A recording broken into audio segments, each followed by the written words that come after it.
Hello, Forest Hill Stadium. My name is Stephanie Pacheco. I'm from the South Bronx. I have the pleasure of being your 8th U.S. National Youth Poet Laureate. And as we march into this new city together, it is my honor to present to you all a poem commemorating my neighborhood and our city the way that we must always remember it. All right. And poetry is interactive, so keep snapping and clapping and cheering. We have a beautiful future that we're about to step into. All right.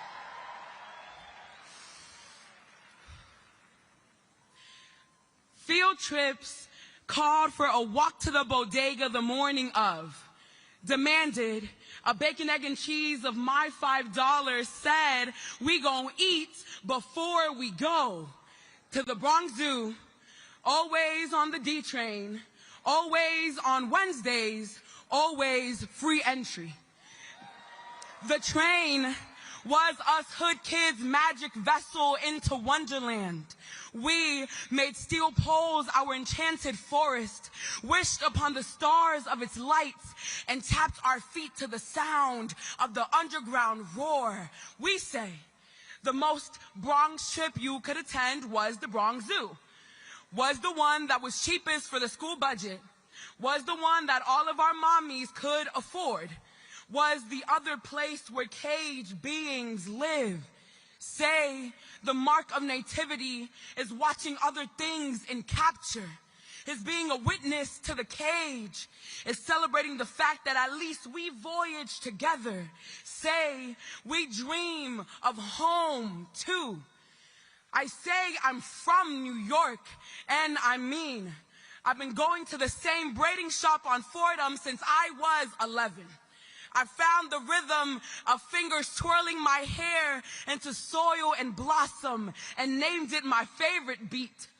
I say I'm from New York, and I mean, I recite Hey Ma by Cameron and Dile al Amor by Aventura in my sleep. I mean, I dream of song. These be the gospel tunes that made black aunties and tias jump up in praise. I mean, La Pompa, the fire hydrant, was our baptism, and these streets are my church. I say, I began to count the pigeons, how they became holy in my chest too. You black-winged angel, you remind us all of flight. I mean, we dance to anything. The no music clap applies to all situations. It fills the void of disremembering. I say light feet, and we stomp hard, and we don't stay still. I say I'm from New York, and I mean, my high school didn't have a gym or an auditorium or a first week ritual that didn't involve a memorial. I mean, they keep trying to shut down my library to build a precinct in its place. I mean, I learned my poverty by learning other people's wealth. I say underfunded. I say we hungry. I say I am song. I say concrete palace. I say our mothers built this. I say my people are buried here, so it must be mine. I say I hold these bodies like the ground does, and I mean, I'm gonna make it home, mama. I mean, this city won't swallow me. I mean, this country can't pick me from its teeth. I mean, billionaires better make room for us. I mean, we gon' eat before we go. I mean, we coming. I mean, we here. I mean, if these city lights are our stars, then we not too far from them at all. I mean, if the pigeons can fly, then we can too. I say we black and brown and poor and trans and queer. We're eternal. We build, so we burn. It is cultural practice to refuse to die. Thank you.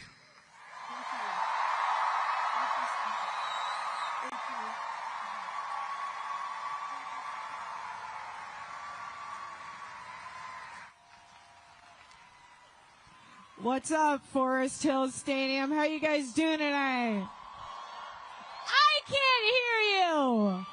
What's up, Queens? How you guys doing tonight? On the left, how y'all doing tonight? On the right, how y'all doing tonight? In the back, how y'all doing tonight? Hey guys, what's up? My name is Sarah Sherman, and I'm a comedian.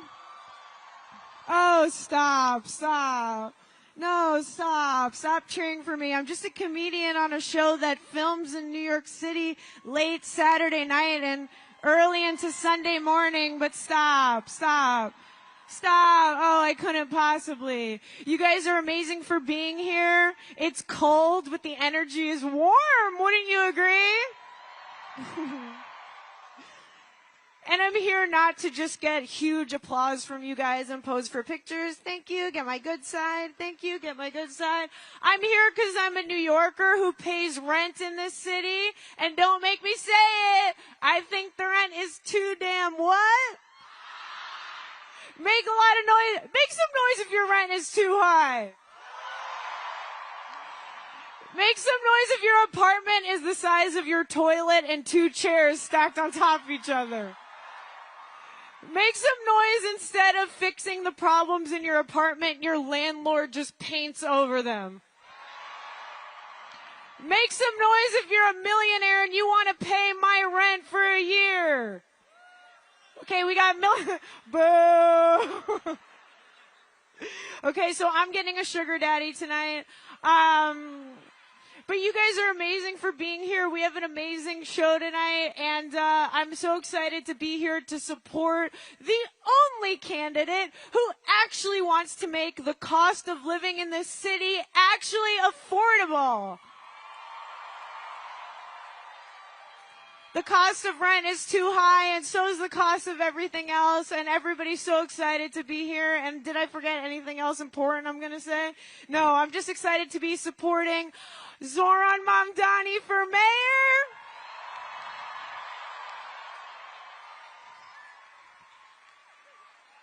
I'm going to be your MC tonight, so get used to seeing my ugly, sweaty ass. And I'm excited to be supporting a candidate who wants to make the city more affordable, and he's the only candidate who doesn't seem to be sweating all the time. So, are you guys ready for an amazing show? You can't even believe it! Thanks for coming. Stick around. I'll see you guys soon. Love you. Have fun.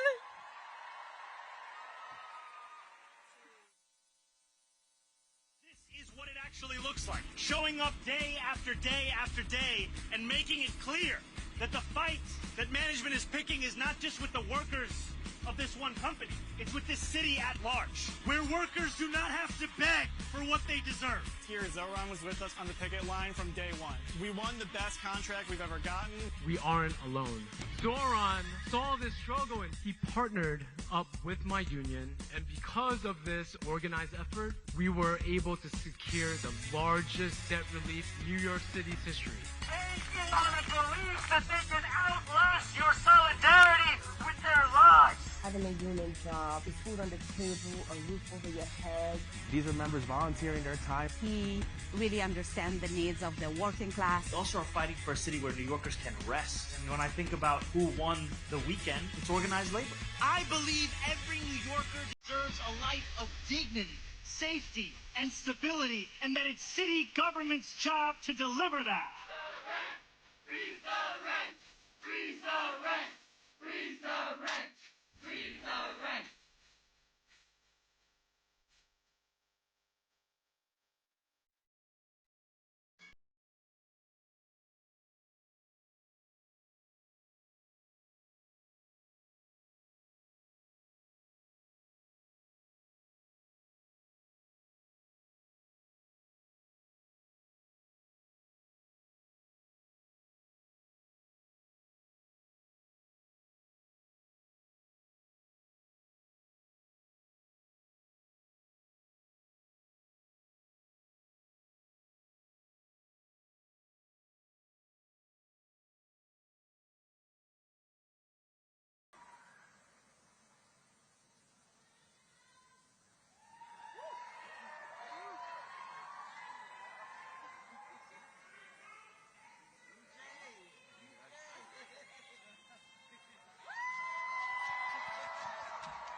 Hello, everyone. My name is Arturo Navarro Tresero. For 45 years, mi abuela was a member of 32BJ, cleaning the floors of Midtown office buildings. And now, thanks to my CUNY education, I teach sociology at Kingsborough Community College, CUNY, Brooklyn's only community college. For 4 years, I have been a member of PSC CUNY, the union representing 30,000 faculty and staff. Through my role as a student mentor to students and a member of union committees, I have seen firsthand that fighting together, our members change the lives of students and workers together. We have spent years fighting Trump's puppet Andrew Cuomo, who starved CUNY of resources and jacked up tuition for working class students.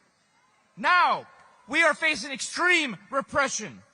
Members have even been investigated, and some have lost their jobs for speaking up for Palestine. We fought Cuomo then, and we will fight these attacks now, together. So our union is fighting to elect CUNY champion Zoran Mandani to be the next mayor, who will fight against Trump and who is fighting to build the people's university that New Yorkers deserve.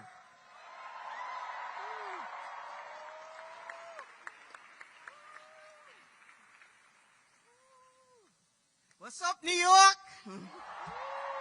Are we ready to elect Zoran Mandani? If you're ready to elect Zoran Mandani, make some noise!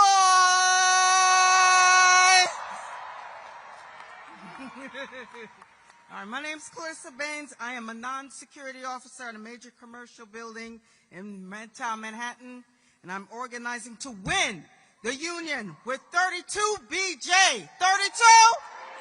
32! 32! 32! Now, did you know that our city has 82,000 low-wage security officers? Did you know that the average officer makes $40,000 a year? $40,000 a year? That's poverty wages. Poverty. And almost 40% of us do not have health insurance. Whoa. I had a few health problems over the years, and each time I have to pay out of my pocket. It's no good. I'm here to let you all know that we are fed up. But we have big plans. Later this week, we'll be at City Hall, fighting for legislation to set wage, benefits, training standards for all security officers in New York City. So that bill is named after our New York City hero, Mr. Alada Etienne. May he rest in peace. Our fallen security officer who gave his life while protecting others during a mass shooting in Midtown Manhattan. May he rest in peace. And in my workplace, I'm organizing 32BJ and my coworkers to organize a union, not only in my building, but for all 30 buildings serviced by my employer. So thank you, Zoran Mandani, standing with Alad's family. And when tragedy struck, our security officers in our fight, we got your back.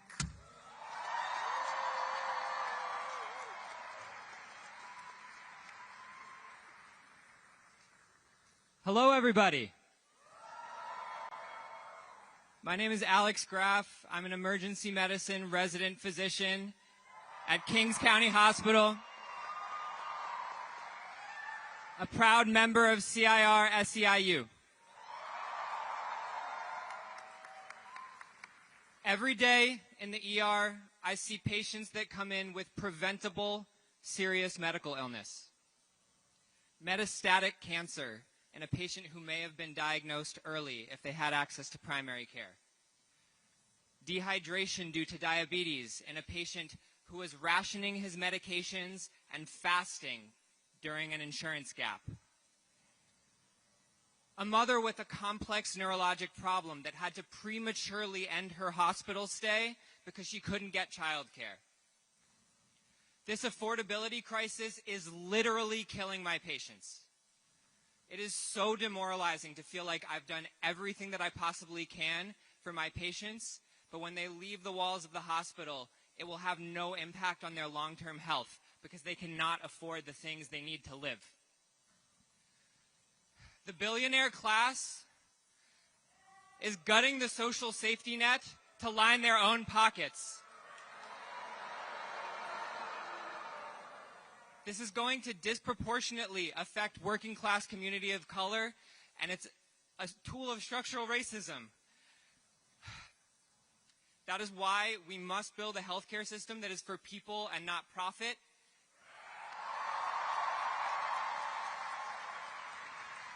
And that is part and parcel to electing Zoran Mamdani as mayor to build a city that we can all afford. Thank you.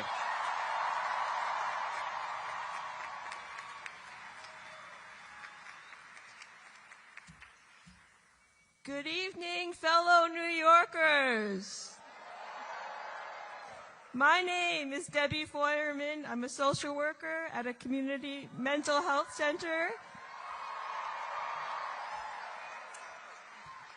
at Maimonides Hospital in Brooklyn. And I'm a proud member and a delegate of 1199 SEIU Union.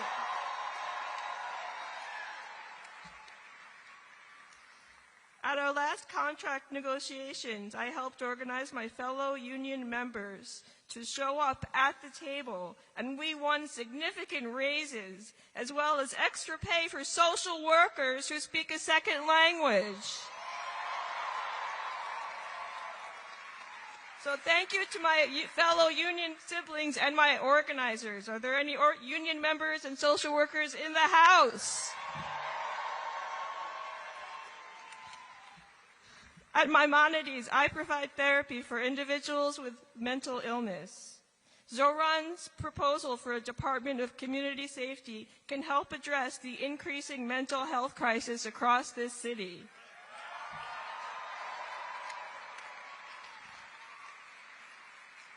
The police are not trained to work with people experiencing a mental health emergency.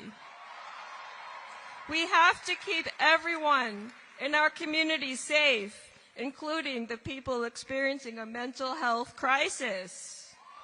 Right?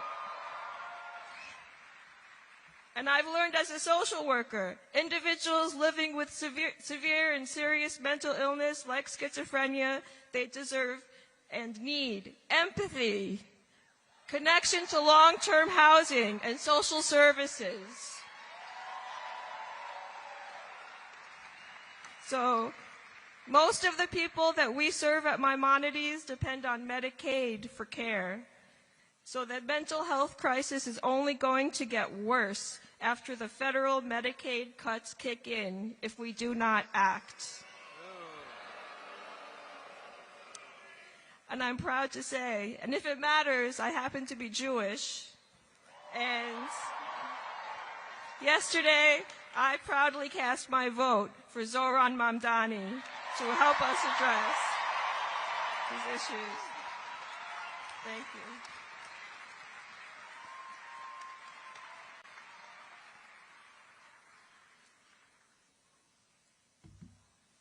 Hello, everybody. Thank you. My name is Jazib Udine. I'm a member of the United Auto Workers, or the UAW. Thank you. I'm also a postdoctoral researcher at Weill Cornell Medicine. So my day job or my research focuses on understanding the impact of the immune cells in our gut and how they can be harnessed to develop new therapies that can improve patients' quality of life. However, for the past 2 years, my fellow coworkers, my fellow postdocs and I, alongside the UAW, have also been working to get protections, to fight for protections for the international members of our community, and also to demand solutions for the affordability crisis that's plaguing all of us. And we're currently at a place where we might go on strike this week to get the fair contract we need and deserve.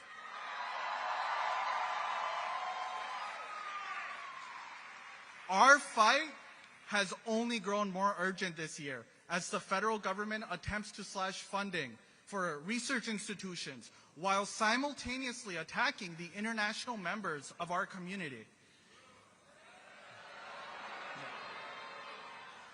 I've personally felt these cuts. My job depends on receiving these federal grants, and every single time a threat is made, I'm left feeling uncertain whether I'll receive my next paycheck or whether I'll have the resources to do the critical research that I love.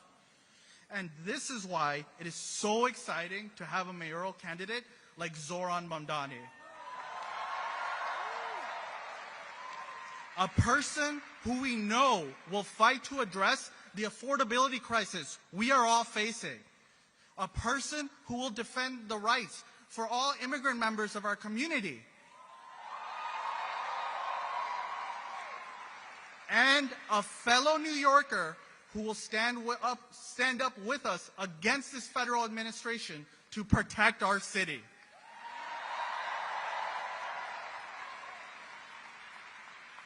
The UAW was the first union to endorse Zoran. And if it is necessary to go on the picket lines, we know Zoran will have our back, just like he has in the past. Thank you, everybody, and please remember to go out and vote.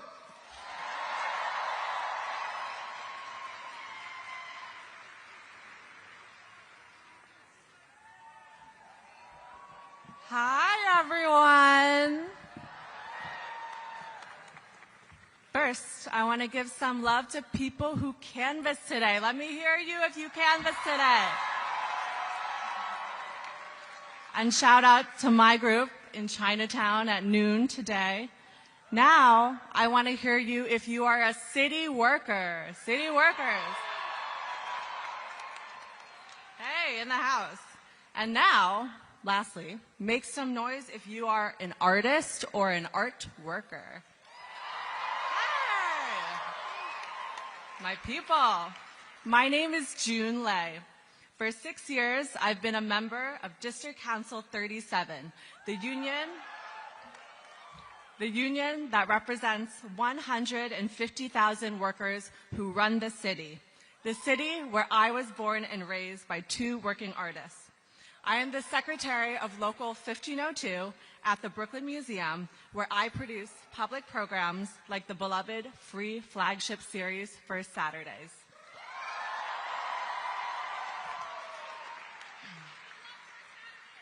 Thank you. This spring, our museum's management attempted to lay off 40 union workers.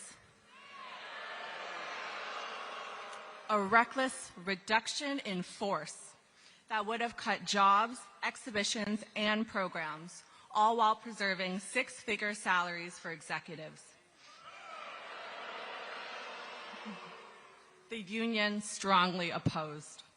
Alongside our sister unit, UAW 2110, we organized rallies and testified to City Council, who pledged us $2.5 million. With this funding, we saved our jobs. We protected our collections and our visitors, artists, musicians, writers, students, and children from Brooklyn and beyond. What I learned: no one but us will save us. Executives will cut hours for educators and safety protocols for art handlers just to hold on to their own power. No more of this. No more. With a new mayor as our ally, we together protect each other. We organize. We unionize. We are the art workers that make New York City a place where everyone can afford to dream and afford to create. It is our future to win. Thank you.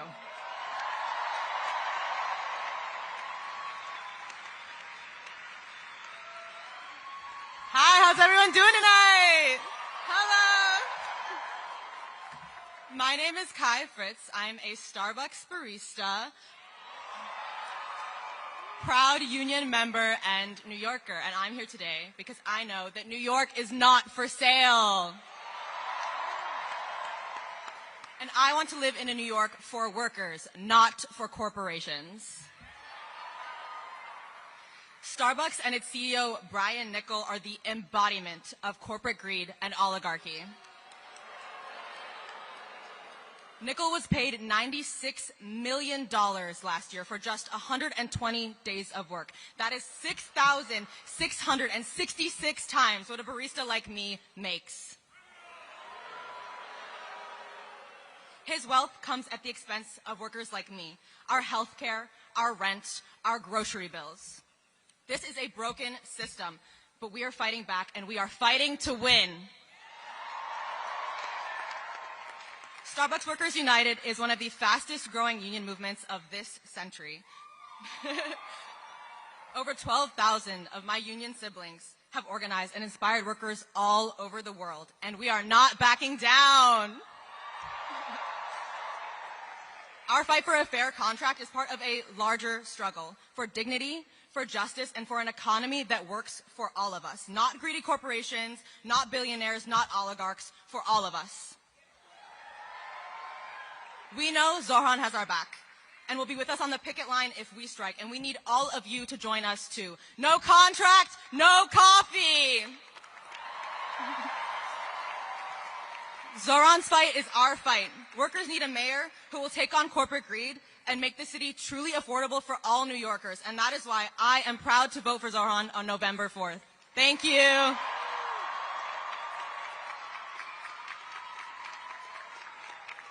Who are we? Who are we? Who are we? Yes, sir. My name is Curtis Bodie. I'm a proud resident of the Bronx, and most importantly, a proud union member of the Hotel, Gaming, and Trade Council, HTC. My union and I have fought tooth and nail to win the best wages, benefits for hospitality workers. And because of our contract, we was able to thrive through the hardest times. When the pandemic hit and tourism collapsed, my brothers and sisters and I had a lifeline. That contract is set to expire this July. And everything we work to do from now until the summer is to make sure we are ready to demand the wages, benefits, and protection we deserve. This fight will decide the future of 3,000 workers and their families for the next decade. And with so much on the line, we need a mayor to stand with us, not sell us out. That's why I'm proud to stand with my union and supporting Zoran Mandani for mayor.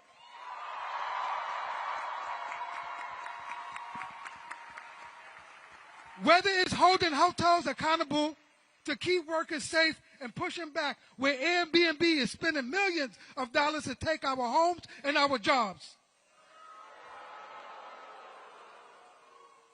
Our union will make sure we never go into battle against a bully alone. And Zoran knows what it's like to take on bullies. Donald Trump.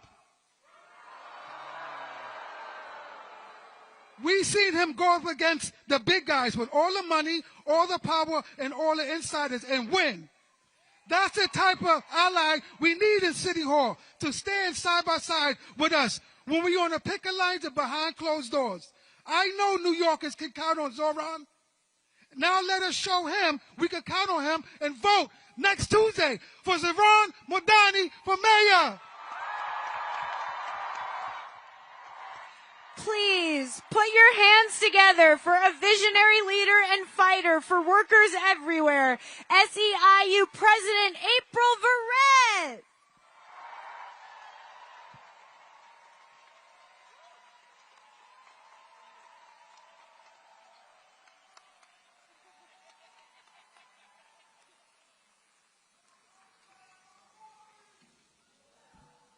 No contract. No contract. And I got to do this for the home team. SE. SE. SE. 32. 11. Y'all got it. What up, fam? What up, New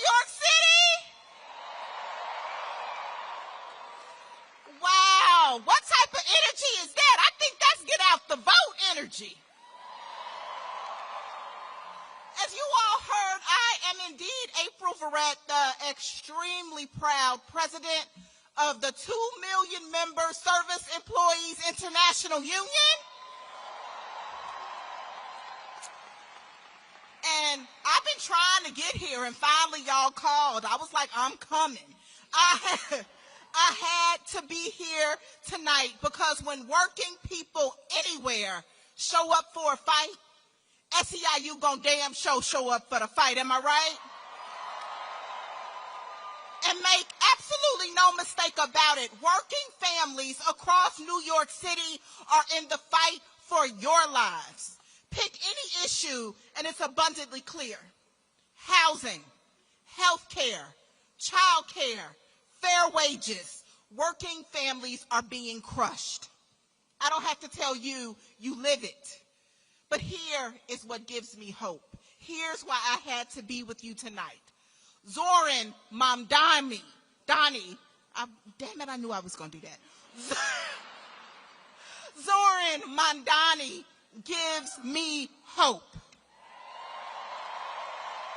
He gives me hope because he knows how to fight, and he doesn't just fight, he wins.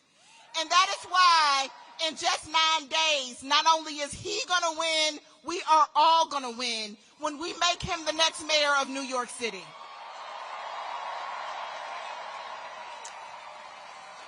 And you all know far better than I, there's a lot to love about our dear brother Zoran. But one of the things that I love about him, he is not just a fighter, he is a believer. He believes in people. He believes that every New Yorker deserves dignity, opportunity, and the chance to lead and live a life of dignity and respect. When working people are backed into a corner, he does not look away. He doesn't look away, he looks for a way through. He's the kind of leader who listens when others dismiss us. He's the kind of leader who shows up even most of the time when others are uncomfortable. He's the one who's going to stand with the people until victory is won. And he knows that the cost of living is crushing working people in this city. But here's what makes him different. He doesn't throw his hands up and say, oh, that's just the way it is. He believes something radical. He believes that government can actually work for us. Not just for greedy billionaires, not just for developers, not just for hedge fund managers. He believes it is the people who make this city run, and it is the people who should share in the prosperity of this city. And another reason that I crush on our boy Z, somebody say, oh, you could just call him Z. Another reason that I crush on Z is because he carries a superpower. He carries radical imagination. Radical imagination. That is the courage to believe that better is possible, and not just believe it, but have the discipline to organize until you make it real. And here's why I get to crush on all y'all too. Because he's not the only one with that power. You got it too. It is our inheritance, radical imagination is. It is the force that carry people through every single crisis, every struggle, every fight for freedom. Radical imagination is what led enslaved Africans to dream of liberation when they never knew freedom. Radical imagination is what moved women to demand the right to vote in a world that told them to stay silent. Radical imagination is what drives workers to strike, to organize, to say no coffee, no contract, to organize security officers. Radical imagination is our power, it's our legacy, it's our inheritance, and it's ours to make our dreams come true. It's that same power, that same unstoppable force that is alive in this auditorium tonight. Can you feel it? Can you feel your power?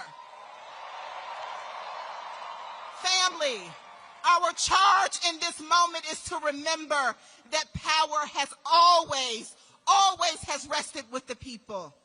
And when we organize, we make history. And history does not happen by osmosis, family. It takes work. It takes discipline. And it certainly takes love. It takes love.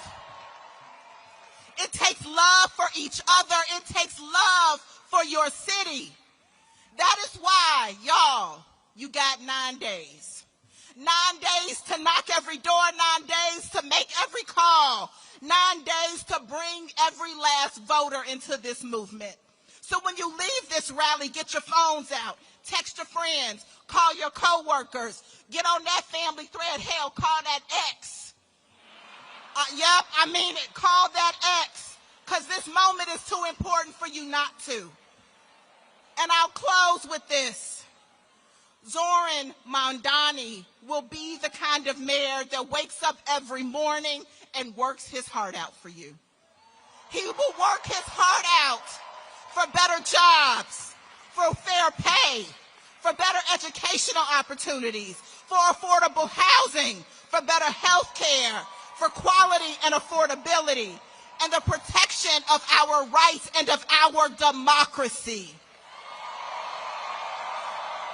That's leadership, New York. That's the future we can build together. Let's finish strong. Let's go get it.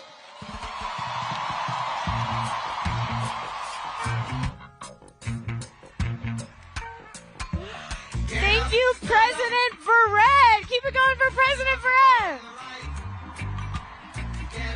And keep it going for all the workers fighting for better wages and democracy in the workplace. Make some noise if you're a worker. I am also a worker, so please cast me. I will do full frontal. No, please get your minds out of the gutter. I'm also in a union. I am in the Screen Actors Guild union. Brag alert. Make some noise if you are in a union. Make some noise if you want to be in a union. That's right. Zohran Mamdani is the only candidate running for mayor of New York City that actually cares about workers and unions. So make a lot of noise for that. Make some noise if you're never going to get tired of making some noise tonight. Workers rock. Stick around. There's a cool video. I'll be back. Bye.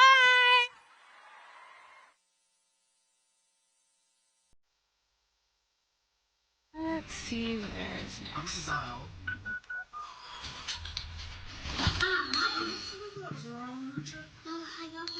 So much, I think, what you encounter in terms of canvassing is not even people being hostile to a candidate. It's that people are really, really reticent to put trust in politicians. And I think that canvassing is an opportunity to try to build that trust. Canvas launches that continued in the pouring rain. Strangers who care about those they will never meet.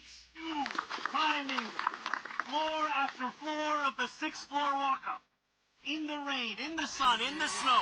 This, for many of you, is the first time that you've gotten involved in politics. First time that you've actually thought, maybe I need to go out on this dreary Sunday evening. No, you came to be surrounded by other folks who are just as energized as you are. All we need is someone with the will and the strength and character to fight for us. People really believe in this man. And I kind of do too. I mean, I don't kind of, I do. Dreaming demands solidarity. When I look out at this room and out onto the midnight skyline, that is what I see.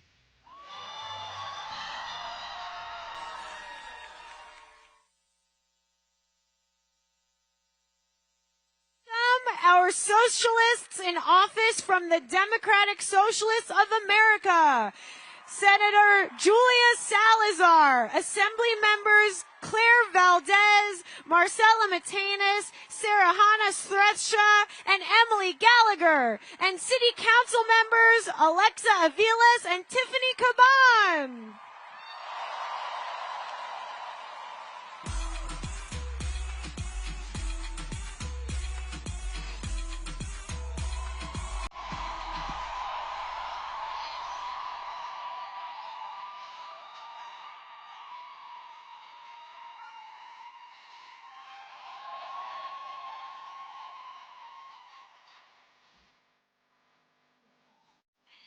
Good evening, everyone.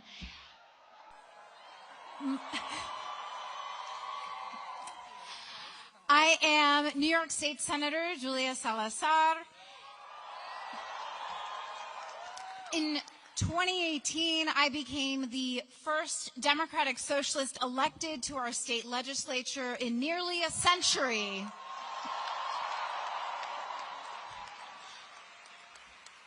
Before that election, I was an everyday New Yorker, like many of you, organizing with my neighbors to demand better from our elected officials. But rising costs and skyrocketing rents were making it harder and harder for working people to stay in our neighborhoods. And fellow DSA members told me that I couldn't stay on the sidelines. So we launched a long-shot campaign that year for state senate with a promise to fight for everything that working-class people deserve. The odds were against us. My opponent had held elected office for 26 years, and he was part of a political dynasty backed by wealthy donors and corporate real estate. We were a scrappy grassroots campaign. Does that sound familiar? But in 2018, we won because we had the power of the people on our side. The establishment didn't take me seriously. They thought our democratic socialist agenda was too radical. It was too radical to win. But together, we proved them wrong. And that's right. And we were just getting started. We came right back for more. In 2020, we elected another 5 Democratic Socialists to the state legislature, including a guy you may have heard of named Zoran Mamdani to the state assembly.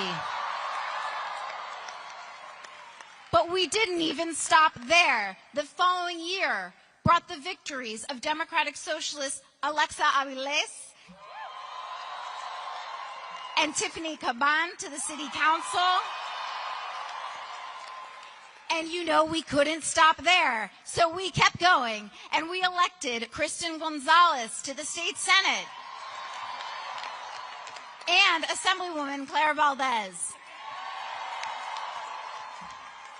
And now we are on the verge of electing Zoran Mamdani to become our Democratic Socialist mayor right here in the largest, greatest city in the country.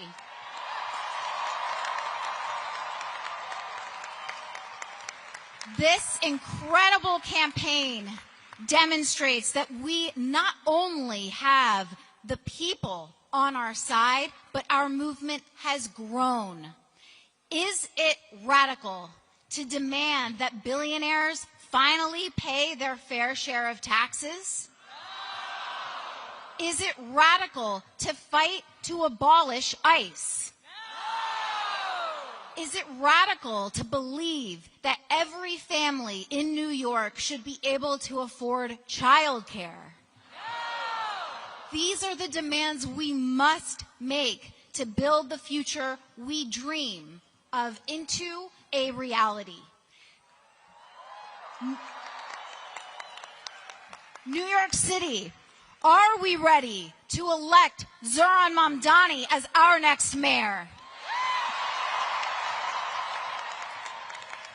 Are we ready? Are we ready to tax the rich, to fund universal child care, and make our city's buses fast and free? Zoran's vision for New York is one that is affordable and dignified for everyone. Families won't have to choose between childcare and paying the rent, where our neighbors aren't punished for speaking out against a genocide in Palestine. On November 4th, We will remind the elite once again that we have the people power, and we will give Zoran the mandate he needs to lead our city. And after we secure this election day victory, you can continue to build with us by joining DSA.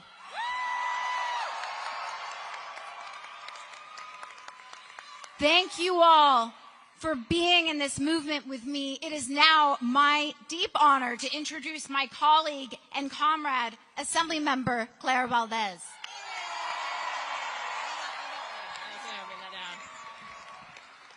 Okay, hello, hi Queens. 6 years ago, I joined DSA because I saw power in our movement. I saw organizers like Julia Salazar and Alexandria Ocasio-Cortez take on political dynasties and big money and win. And I wanted to be a part of it. And I wasn't alone. I'm standing here with so many of our electeds that we've managed to get across the finish line against incredible odds over the years. One of them, not on stage yet, Zohran Mamdani. And it never would have occurred to me 6 years ago that we would be here, that we would be days away from electing our colleague, our friend, Zoran Mamdani, a Democratic Socialist mayor of New York City. But here's the thing, Zoran didn't come out of nowhere. He came out of our movement.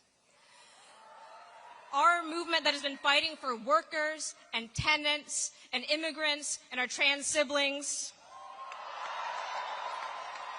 Our movement that believes in the richest city and the richest country that this world has ever seen. No one should go without housing and health care. And of course, you know, that's exactly what the billionaires are afraid of. They're afraid of our movement. And that's why Bill Ackman and Whitney Tilson and Michael Bloomberg have spent millions of dollars in this race to sow fear and hatred and racist AI slop. Because they think if they can set enough money on fire, they'll win. But I think we know the truth, that New York is not for sale. But friends, our work is not done, and unfortunately it's not even done on November 5th. Ours is a lifetime commitment to fighting racism, to fighting billionaires, to fighting fascism. And if you are here tonight, and if you have been knocking on doors with us, you are part of that movement. And so I'm going to make the same ask that my friend just made. Will you take the step I took 6 years ago and join DSA? We're taking down names.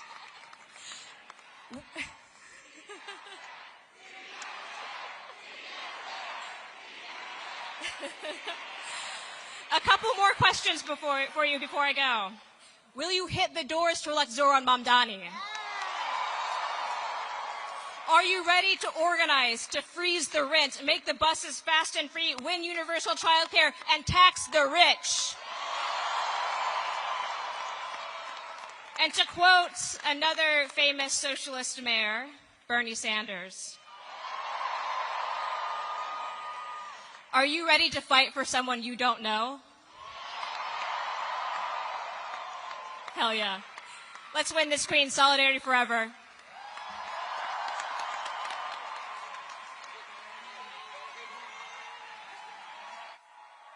You know him. You love him. Please give it up for New York City Comptroller Brad Landner.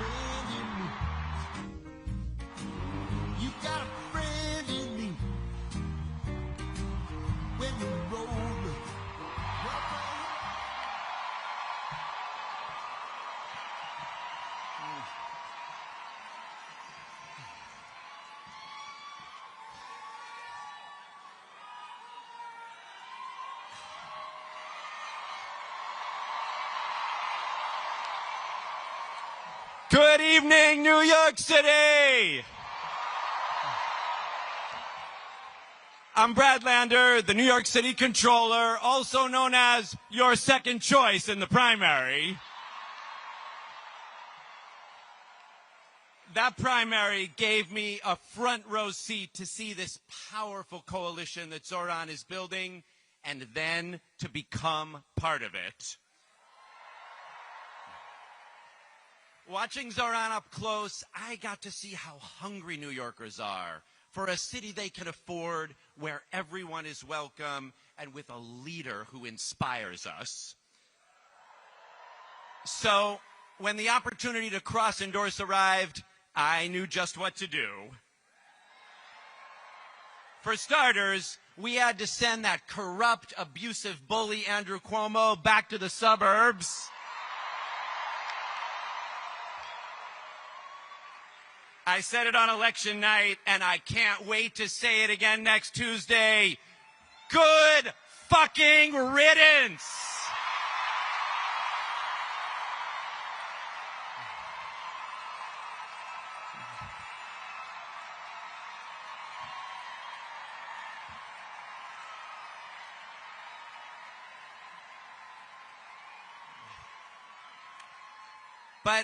But our cross-endorsement was more than ranked choice math.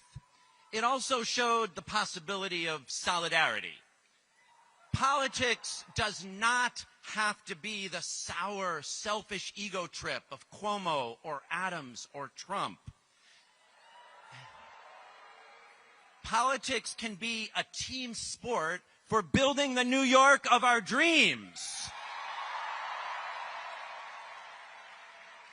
That's what Zoran is building. And that's what all of us are building. So I want to start by asking, how many of you, like me, are Jews for Zoran? Now, you might not think it from the press, but you could hear it here. Zoran's coalition includes hundreds of thousands of Jewish New Yorkers. We see in this campaign a way to fulfill Jewish values like B'Tselem Elohim, that everyone is created in God's image, or Ve'ahavta et Hager, that we're commanded to welcome refugees. On primary night, Zoran made a commitment to reach out to people who disagree with him.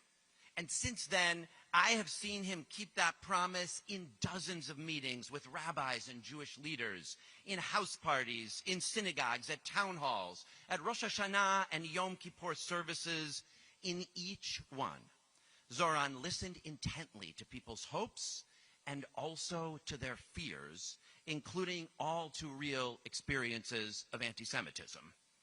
With patience, with compassion, and with a plan, he has made it crystal clear Zoran will work to keep Jewish New Yorkers and all New Yorkers safe.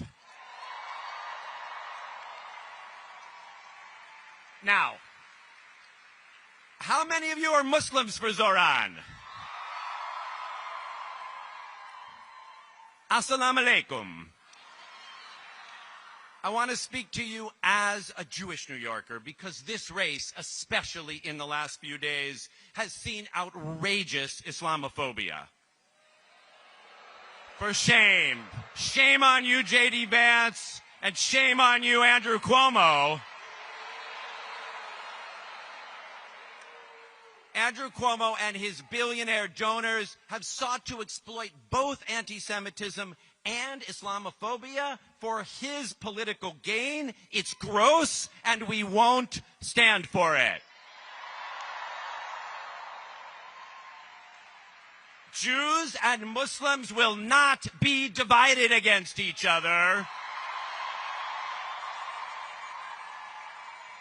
Our safety, our freedom, our thriving is bound up together. And that's true in New York City, and it is also true in Israel and Palestine. Israelis will not be free and safe until Palestinians are free and safe. And that's why, even though this is a municipal election, we demand the end to the genocide in Gaza.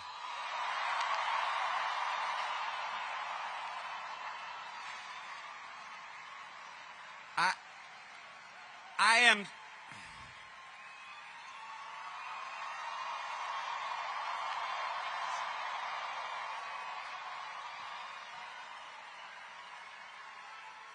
am so thrilled that the hostages are home. I met many of their families, many of them. Now the ceasefire must be honored, and aid must flow in, and a path to Palestinian freedom and peace must be found. We might see different ways of getting there, but we won't compromise anyone's humanity. And that includes immigrants coming to our city, fleeing violence and war and poverty. This spring, in June, when I was arrested at 26 Federal Plaza trying to accompany Edgardo, Zoran was the first mayoral candidate to show up and demand my release. I've been back every week since. This past Thursday, I was there for the detention of a 16-year-old high school student named Joel. For shame, shame. And I went back to get arrested in civil disobedience again last month, along with a lot of you. We will fight Donald Trump by showing up for our neighbors at 26 Federal Plaza or anywhere else he tries to come for them. We will fight Donald Trump by standing with our Attorney General, Tish James. We will fight Donald Trump by saying good riddance to his puppet, Andrew Cuomo. And we will fight Donald Trump when we show up in historic numbers with our neighbors, with our friends, with our families, to reject his politics of corruption and billionaire rule and elect Zohran Mamdani, the next mayor of New York City.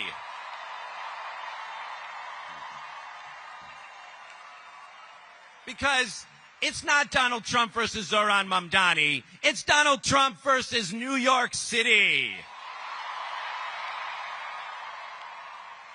With Zoran as our mayor, we'll show the world that we know what it means to wake up every day with that copper-plated statue in the harbor, reminding us what it means to be New Yorkers. And that work won't stop at the boundaries of the 5 boroughs. We'll take that fight to Albany to win the resources working people deserve. And we'll take that fight to the halls of Congress, where it's more important than ever that we have leaders who understand this moment and who will be partners to Zoran. Finally, the New York of our dreams won't build itself. We will build it together. So, let me see again. Where are the Jews for Zoran? The Muslims, Christians, Hindus, Sikhs, people who aren't religious, blacks, Latinos, Asians for Zoran, LGBTQ. Look around you. This is the New York of our dreams. And now, it's on us to make it real. The coalition that won the primary by turning out new voters in historic numbers, you knocked 500,000 doors in those last 11 days. We need to do that now again. To remind those voters, there's one more election on November 4th for all the marbles. So, QR code, sign up to Canvas right now, please. I'm doing it. Please join me as well. Our sages say, Kol ha'olam kulo gesher tsar me'od. All the world is a very narrow bridge, and the most important thing is not to be afraid. So let's canvass, let's vote, let's cross that bridge together. Let's elect Mayor Zohran Mamdani. Let's build the New York of our dreams. Thank you very much.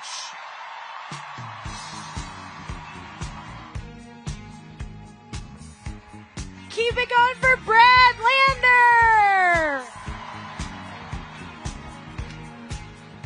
Okay, guys, here's the thing. Brad Lander is really serious about canvassing. Are you?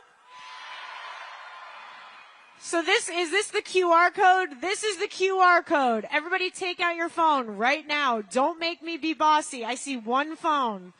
Why do I see one phone? I know you all take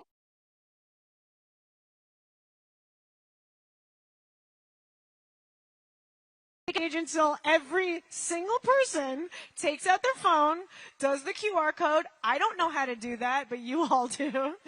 And sign up for canvassing, because how many days do we have left? Is that true? Are you going to canvass tonight after this? Right. Is everyone, I'm going to wait until you all sign up to canvass. Sing with me. Stand clear of the closing doors, please.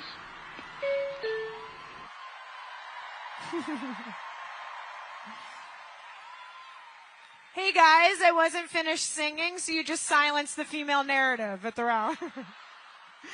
Just kidding. You guys all signed to canvas. Thank you for doing that. Keep it going for yourselves. I've got an amazing joke for you. A reverend, a rabbi, and an imam walk into the bar, and the bartender says, "What are you having?" And they say, "No Cuomo." You guys like that. Okay. Can I get the energy back up? You guys, please give a warm, not cold, not chilly, a very warm New York welcome to Reverend Charles Galbraith, Rabbi Sharon Kleinbaum, and Imam Khalid.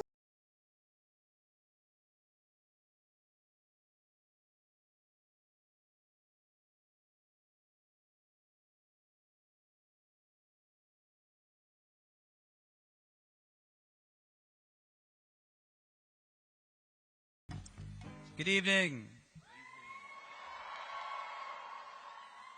My name is Khalid Latif. I'm the director of the Islamic Center of New York City and a proud member of the Muslim Democratic Club of New York. We are gathered at a time when too many people in our city and in our country are being told that they don't belong, when the language of our politics too often divides rather than unites, when people are made to feel invisible, not because of what they've done, but because of who they are. Like many of you, I am here tonight not just because my brother Zohran Mamdani is running, but because of what he is running for. We are here not because it is fashionable, not because it is convenient, but simply because it is right. We are here because the moral fiber of our democracy is being tested. We are here because we refuse to allow the forces of hatred, greed, and fear to have the last word.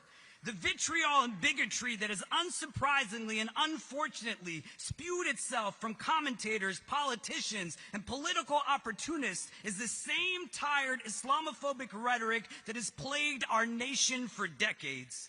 They invoked 9/11, recycled anti-Muslim tropes, and warned that a Muslim in a position of power poses a threat to our security and our democracy. This isn't new, but it is still very dangerous. You have to understand that Islamophobia is not just hate, it's a strategy. What we are witnessing is a deliberate attempt to marginalize and dehumanize. It is used to cast Muslims as perpetual outsiders, incapable of leadership, unworthy of trust. When Zohran succeeds and the reaction from Andrew Cuomo is to question his loyalty to America, that reveals a deeper ailment, one where identity itself becomes suspect. To be Muslim in America is to know that your belonging is always being questioned. But we are still here, and we are not going anywhere.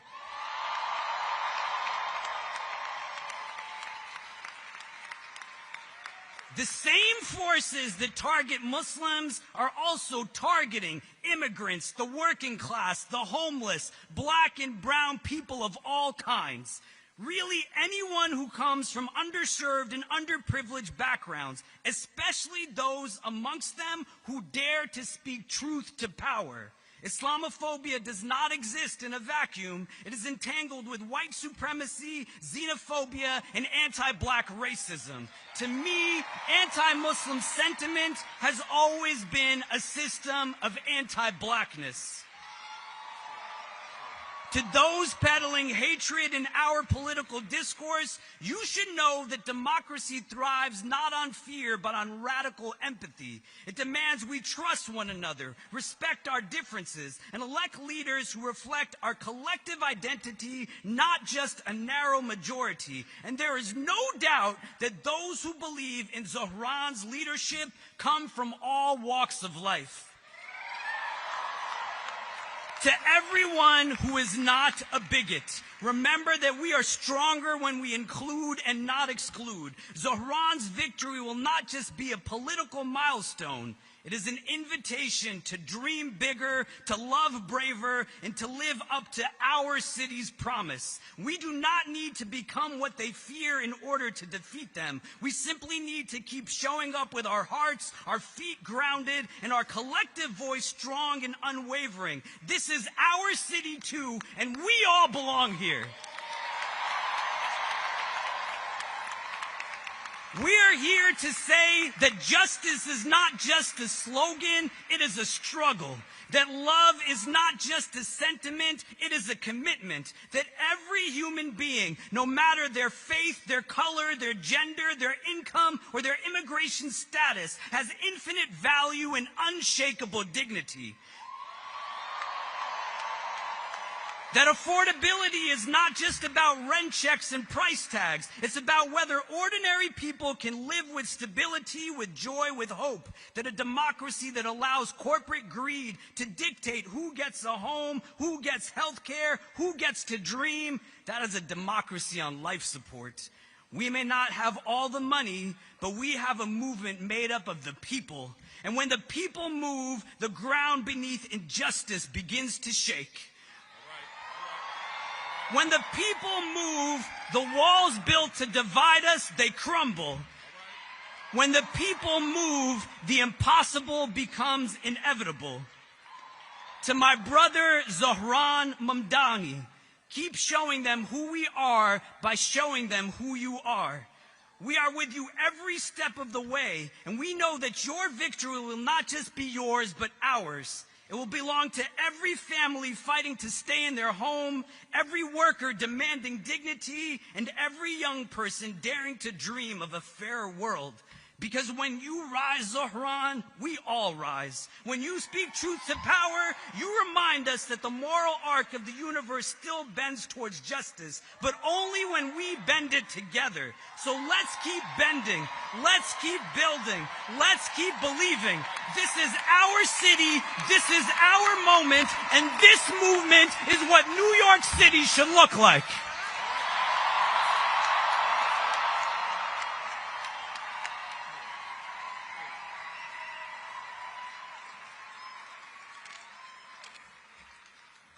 This is the vision of New York City that we love.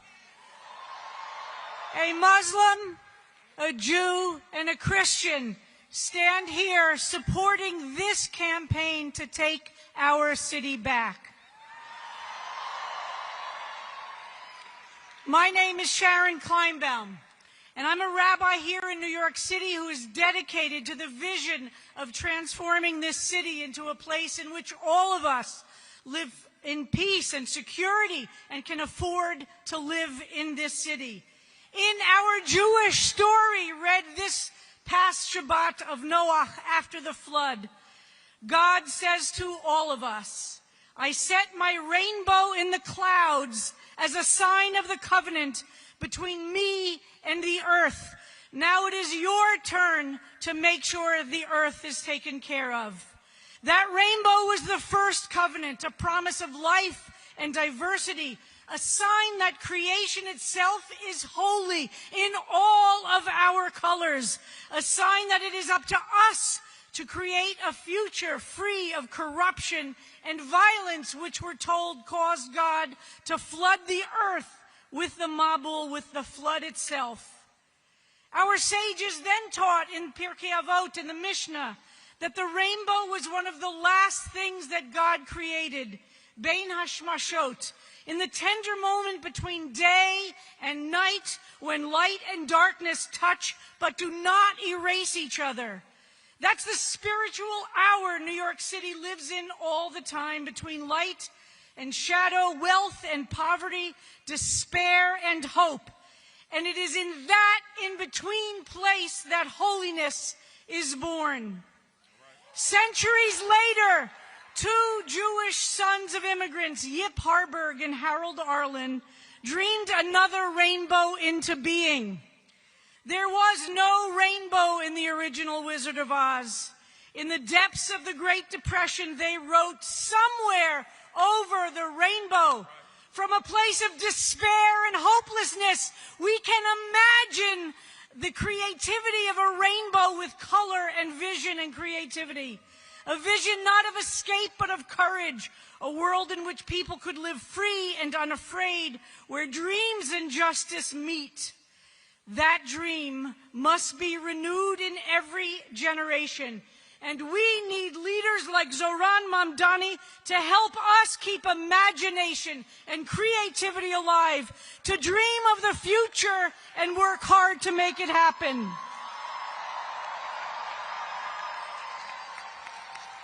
Here in this city of mosques and churches, temples and synagogues, street corner altars, we are, each of us, called to make that rainbow real.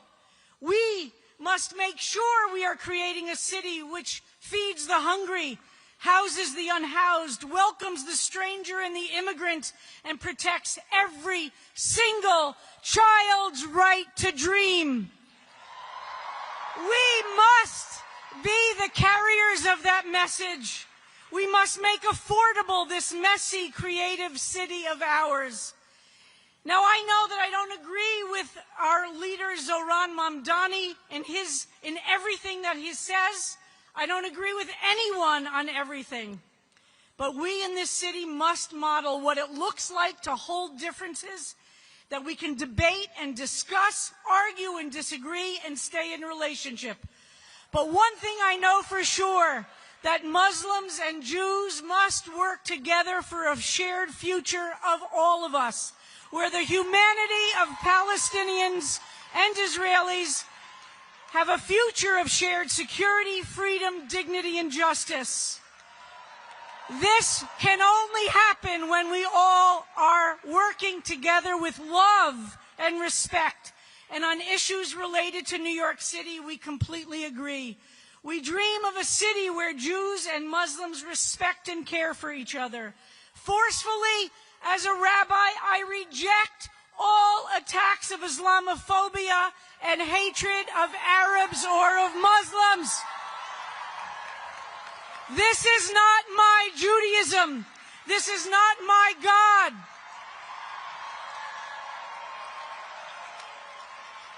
Together, we must reject all these attacks of Islamophobia and anti-Semitism. We need each other. We dream of a city where God's keshet, or rainbow, bathes all of us in light and justice and in glorious tapestries of differences. And we always pray to remember that joy itself is an act of spiritual and political resistance.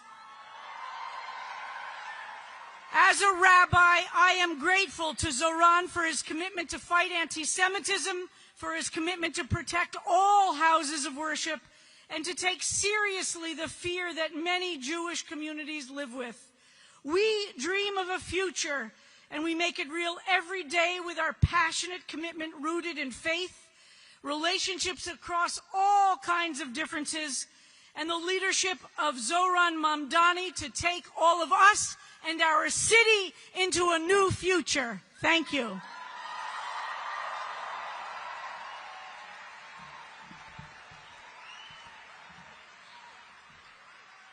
Good evening, New York. My name is Charles Galbraith, and I serve as a pastor in Brooklyn, New York. Is Brooklyn in the house? Without a doubt.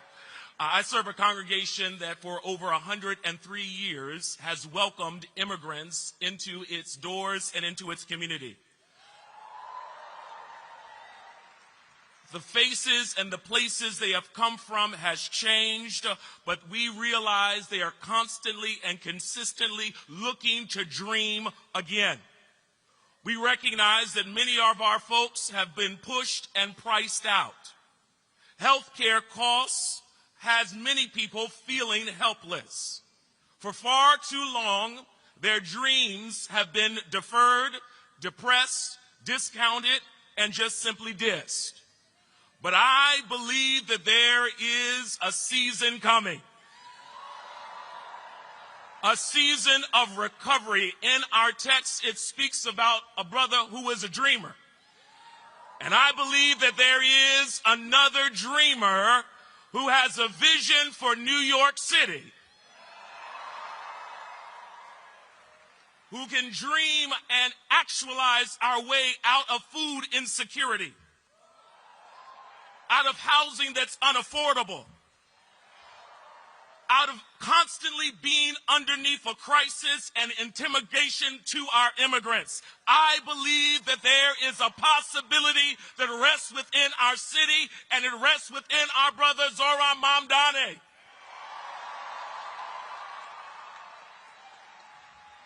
In my sacred text, there's a story and narrative of Jesus where he sees folks who are hungry. He takes what is there, a few loaves of bread and some fish, and begins to break it and distribute it to people. It's interesting because the text says he broke it, blessed it, gave it to the folks, and everybody ate. I believe it's possible to have a city where everybody can eat. Whether you've been here for 2 years or 22 years, everybody can eat. Whether you ride the 5, the 2, the 1, or the A, everybody can eat. Whether you live in beautiful Brooklyn, the bustling Bronx, money-making Manhattan, Staten Island, or Queens, everybody can. Whether you come from here or from Haiti or from somewhere else, everybody can eat. Let's get together as one so that this entire city can be a place where everybody can.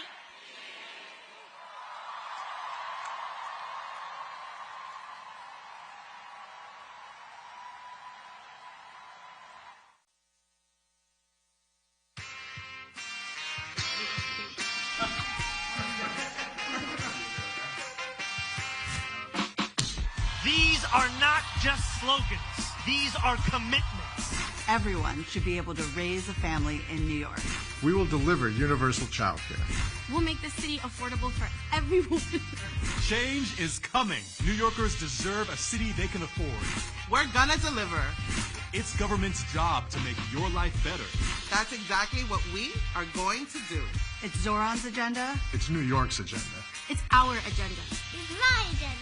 All of these concepts are just ideas in the clouds if we do not elect Zohran Mamdani.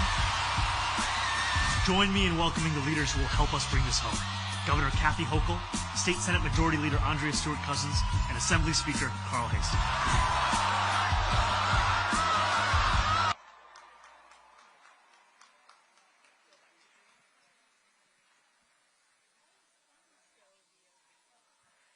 Please give a warm welcome to our greatest allies in Albany, partners in delivering our affordability agenda, Speaker of the New York State Assembly, Carl Hastie, Leader of the New York State Senate, Andrea Stewart-Cousins, and Governor Kathy Hochul.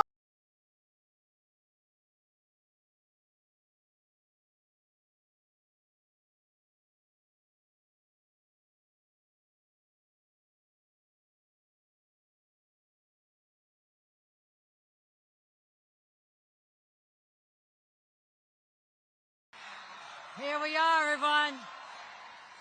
It is great to see everyone. Tonight, we are here for one reason. Are you with me? Do you want to elect Zoran Mandani as the next mayor of New York? Well, then I'm in the right place. Because in so doing, electing him as our 111th mayor, we will change the course of history. And it needs to be changed. Because right now, and I don't mean to take you all down to a dark place because this has been a really uplifting experience, but right now our city and our state and our country are under attack by Donald Trump and the Republicans in Washington. I mean, they're literally not just taking a wrecking ball to the White House, they're taking a wrecking ball to our very values, our people, and our progress. Get this. Donald Trump literally said, the shutdown is about killing democratic priorities. Now, what are those priorities? No, this gets bad. This gets bad. Killing food assistance for babies. Yeah, it really sucks. Killing money for seniors to pay their utility bills. Killing health care for New Yorkers already struggling to take care of their own lives. I mean, it even meant killing Planned Parenthood until we came in with money to keep it alive. Because they don't give a damn about women and their health care and their rights to an abortion. They're also killing major infrastructure projects, putting tens of thousands of hard-working union members out of work. Oh, friends, it gets worse. What about the ICE agents flooding our streets as we speak?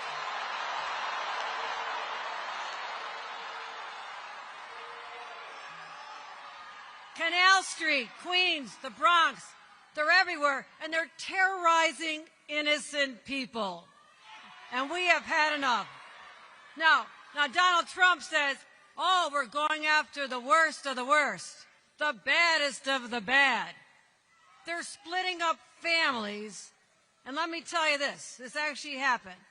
They took away mothers of babies who were nursing them and separated them. This is how cruel they are. Okay, how do you top that? Now, no, it continues. It's going to continue. It's all bad. Now, they're going after our Attorney General, Tish James. They go after Tish James, they can come after any of us.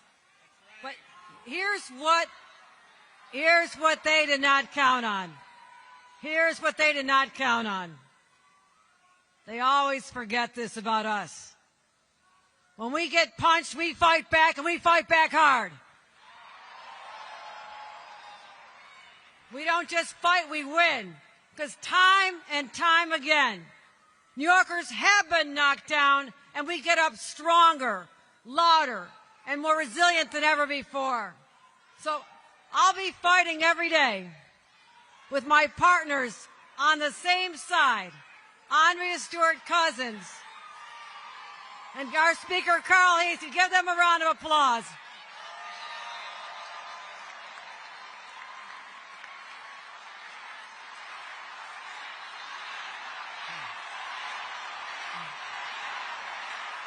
But you know what? But we need something. Here's what we need. Oh, you're fired up. You're fired up. But the three of us can't do it alone. We need a fighter in City Hall who wakes up every day ready to punch and fight for the working people of the city, and that person is Zoran Mandani. And this is because Trump's America runs on fear and cruelty and division. But New York, we run on hope and compassion and optimism that never leaves us. So I say we are the state that does not back down, and I'm going to be working closely with Mayor Zoran Mandani.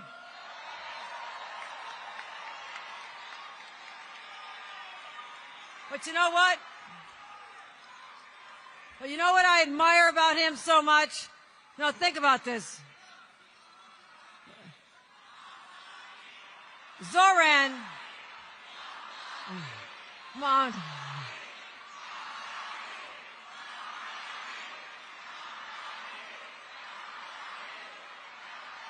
But you know what you should take inspiration from? Think about the fact that every single time people have forced him to endure hatred and threats, trying to use his faith or his name as a weapon, you know what he's done? He doesn't get out in the gutter with everybody else. He rises up with grace and courage and grit. That's the kind of leader we need. That's what we need. Because that Islamophobia and bigotry and hate-filled speech, that kind of bullshit doesn't belong in New York.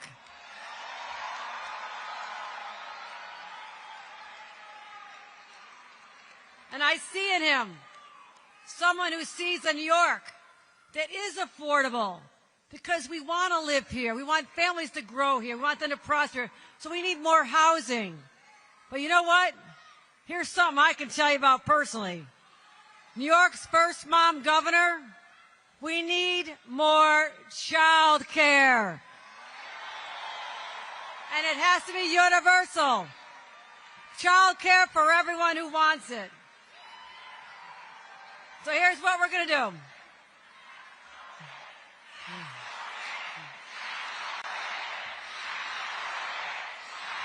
Well, this crowd is fired up.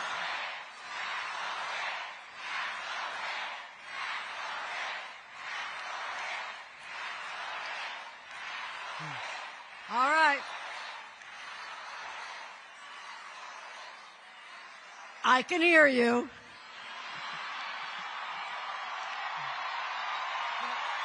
I can hear you. But here's, my friends,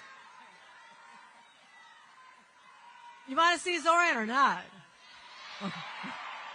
All right. Listen, I got one plea for you. I love to see this energy and this passion. And for those of you who've not been involved in the voting or even campaigns before, I am so excited about what is going on here. But I need you to do something. All right, one more thing, my friend. This is about this November's election, but take that energy, that passion, and take it into 26 so that we can take back the House of Representatives, take the Senate, and take back our country. With your help, we will. Elect Zoran, and we take back America. Thank you, Queens. Thank you, New York. I love you guys.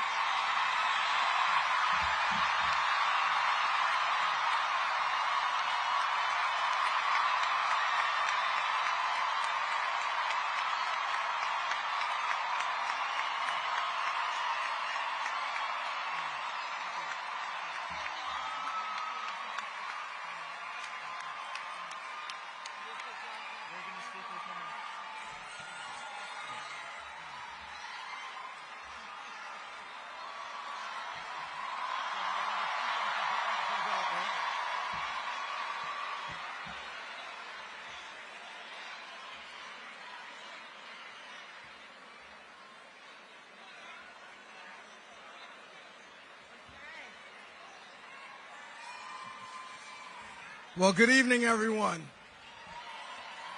I'm Carl Hasty, New York State Speaker of the Assembly,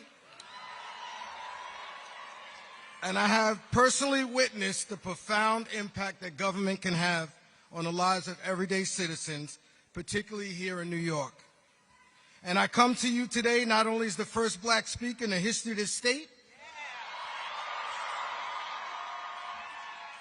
but someone who calls this great city to home, namely the Boogie Down Bronx.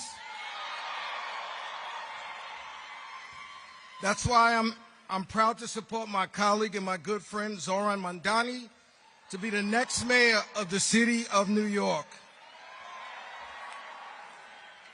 We are living in an era where it's just too tough, where actions speak louder than words. Change makers are taking center stage, determined to bring about necessary transformations that will improve our communities. I need y'all to repeat after me. We deserve an affordable city. We deserve affordable city. We deserve an affordable city. We deserve an affordable city. All right. And as a supporter of Zoran, a candidate whose name has become synonymous with the fight for affordability in a city plagued by high inflation, I am deeply committed to this cause, and I stand behind him today. It's a cause that every single one of us has had to grapple with as we walk the aisles of the grocery store, as families seeking adequate care for their children. In a city not only run by coffee, but a reliable and accessible public transportation system, we've witnessed the stark reality of how many New Yorkers rely on these services with simultaneously struggling to afford these fares. During Zoran's 10 years assembly, I hear you guys, I've collaborated closely with him to prioritize the needs of everyday New Yorkers. Together, alongside the Assembly majority, we spearheaded initiatives to pilot a free bus route in every borough, providing a lifeline for families as they juggle their daily responsibilities. With Zoran as mayor, there's no imagining what we can do together. Now, I need y'all to listen to me again. So everybody, Zoran for mayor, Zoran for mayor, Zoran for mayor, Zoran for mayor. Now, under the leadership of Zoran, he will be the fighter we need in City Hall, a beacon of change for communities that have felt unheard for far too long. Affordability will be at the forefront of his agenda, and we can all stand together and witness leadership in action as we work towards an even better and brighter future for our beloved city. And don't forget, as we head to the polls, just remember, Zoran for mayor.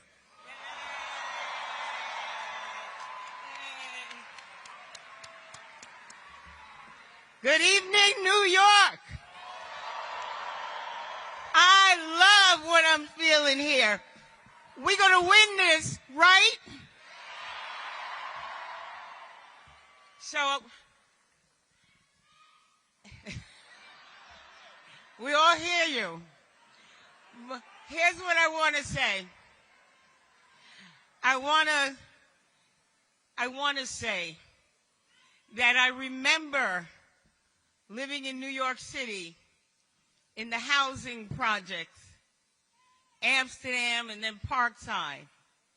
I remember having a child and needing daycare. I remember making $7,900 a year. And they told me that I was making too much.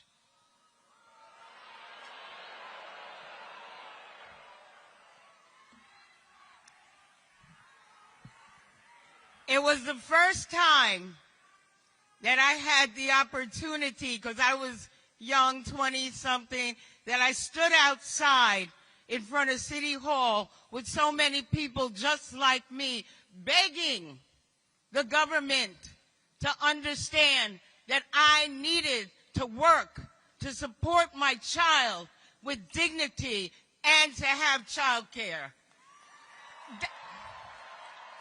They didn't hear me. Fortunately, my mother stepped in, so I was able to continue work. This is a story that in 2025 still exists. It is a story of unaffordability for the things that we need every single day. However, we have Zoran.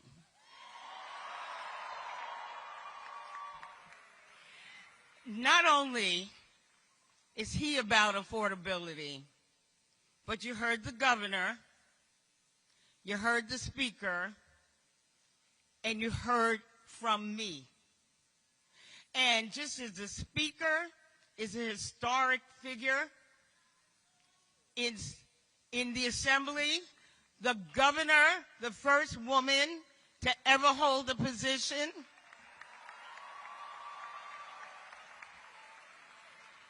and I am the first woman to ever lead a conference in the history of New York State.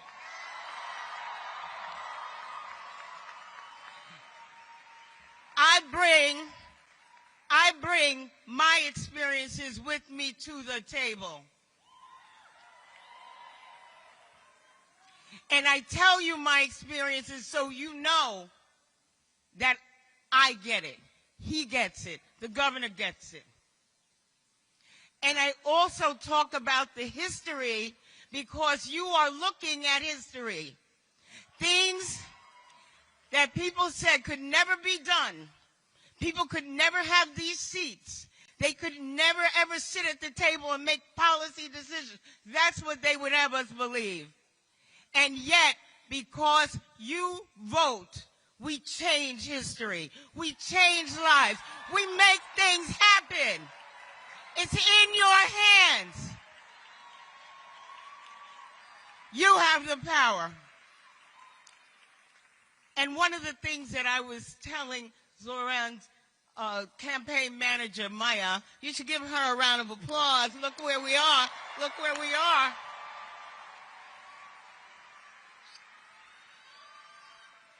Is that the first time I ran for Senate, I lost by 18 votes. 18 votes.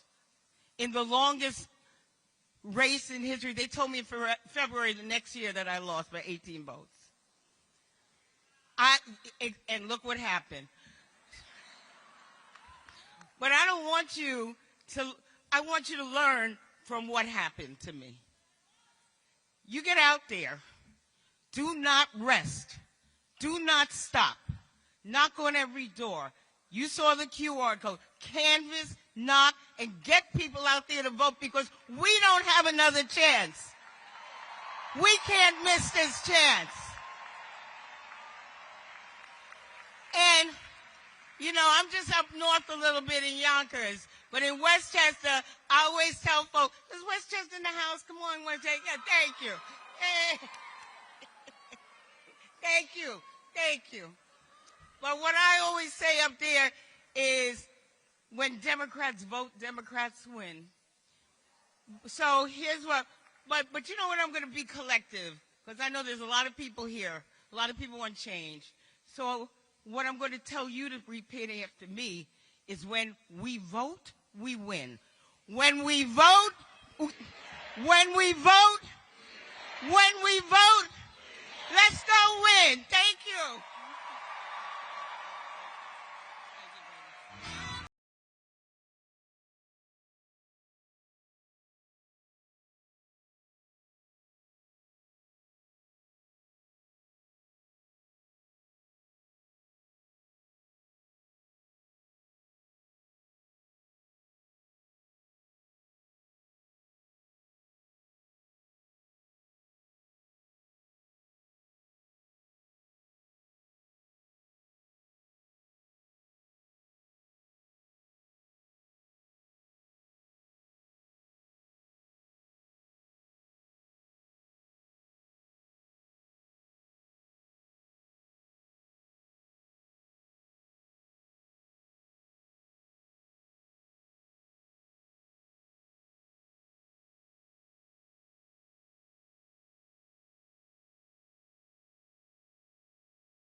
Hochul, Speaker Hasty, and Leader Stewart Cousins. Tax the rich. Tax the... That was cool. You know, if you think about it, they were all former coworkers with Cuomo in Albany. And think about how bad you have to be at your job if all of your former coworkers get together to complain about how bad you were at your job on stage in a stadium full of people. You guys have been amazing tonight. You're never going to see me again after this, so please get... Oh, I know, it really stinks. But our headliners are coming on soon, but before they do, is everyone scanning the QR code to sign up to Canvas? Okay, on the count of 3. So I'm going to say 1, 2, 3, and you're going to say, Sarah, I promise I will canvas and I will talk to my weird parents and my neighbors to get Zoran elected. Okay, you remember all that? 1, 2, 3.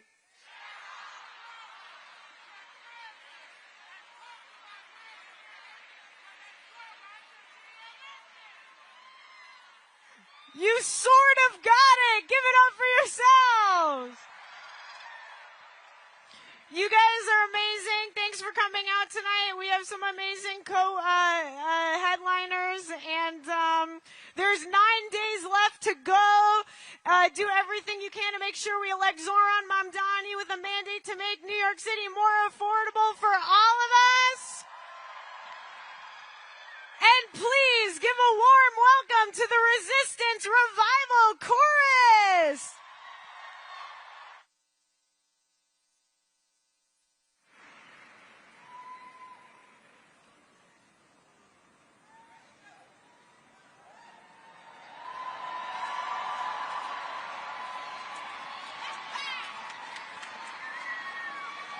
Hello, everybody. We're here to sing. We are the Resistance Revival Chorus! We got a lot of friends with us on stage tonight.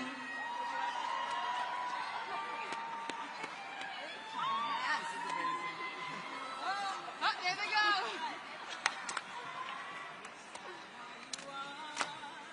Which side are you on?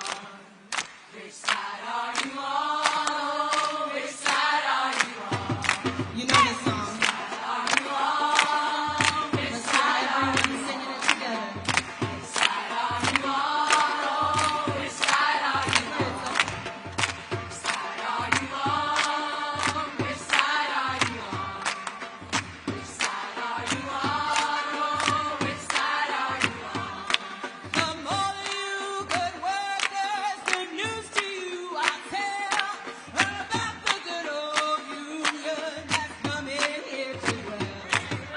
Which side are you on? Which side are you on? Which side are you on? Oh, which side are you on?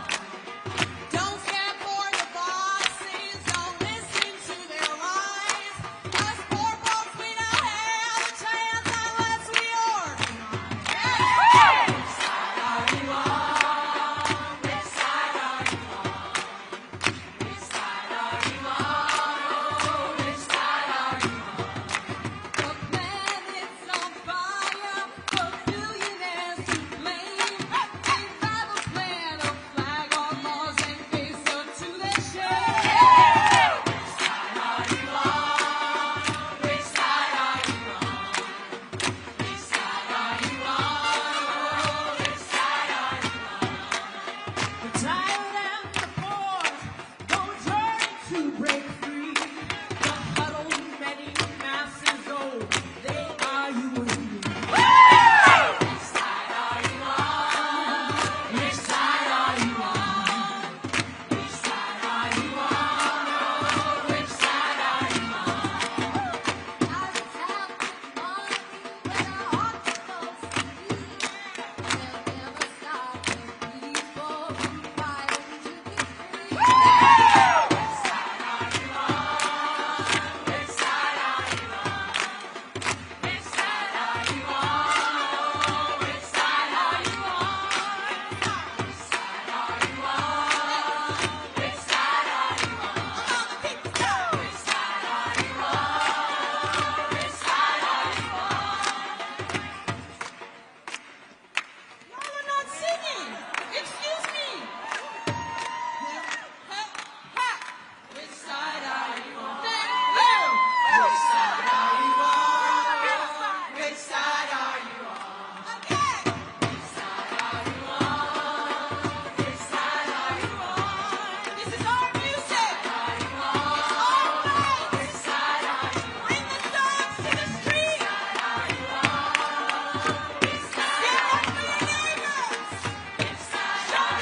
Thank you all for being here tonight. We are and Red Barat and Brad Lander.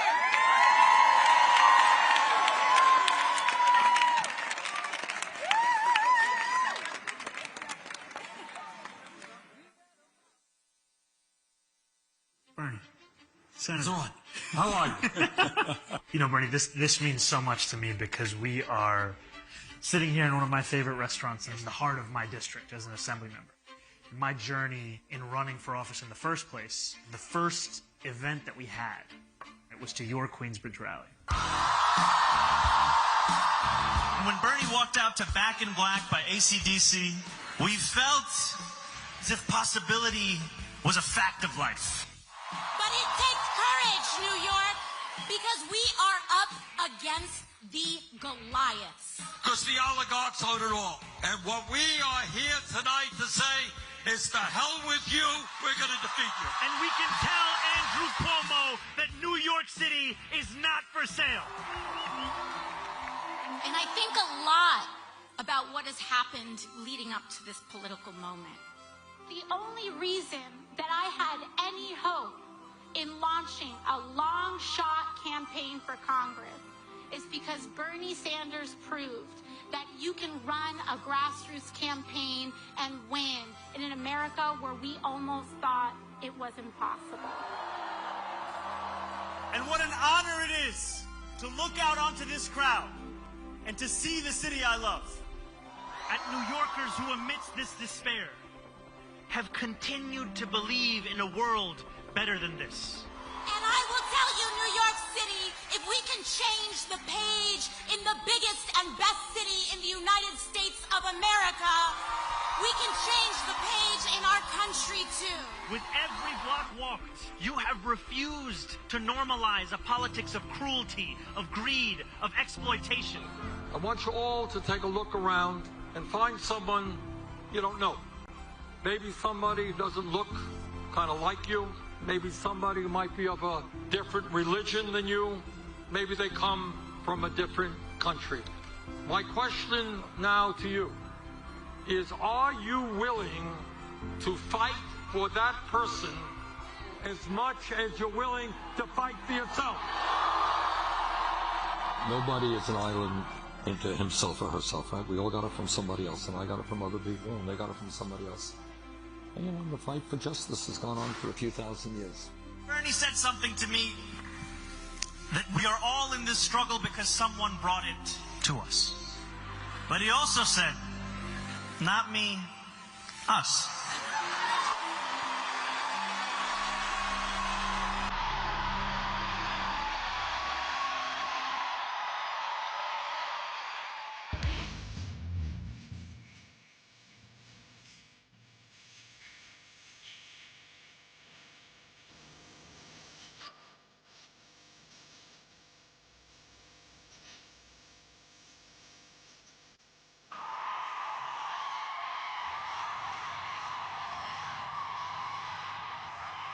Good night, New York City. How are we doing? I can't hear you, New York City. We can do better than that.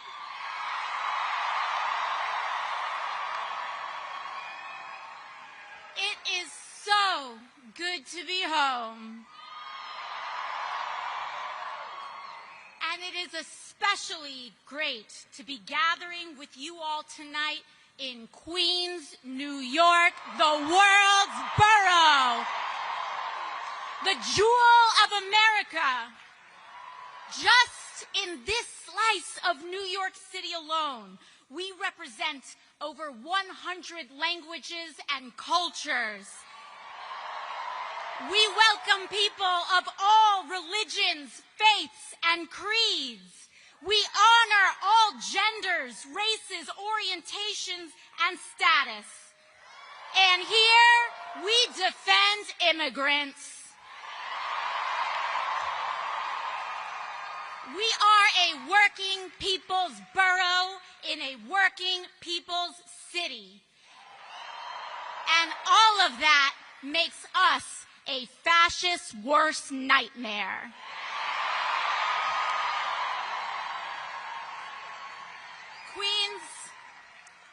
We gather here today at both a perilous moment for our country and on the precipice of hope for our city.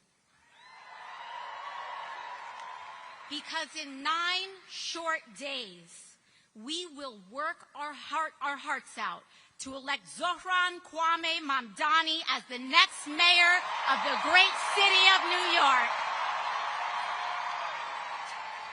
And it is going to take all of us. But to be honest, it always has. That we are all here in this moment, during this time, is not a coincidence. And it is also not a coincidence that the very forces that Zohran is up against in this race mirrors what we are up against nationally. Both an authoritarian, criminal presidency fueled by corruption and bigotry, and an ascendant right-wing extremist movement.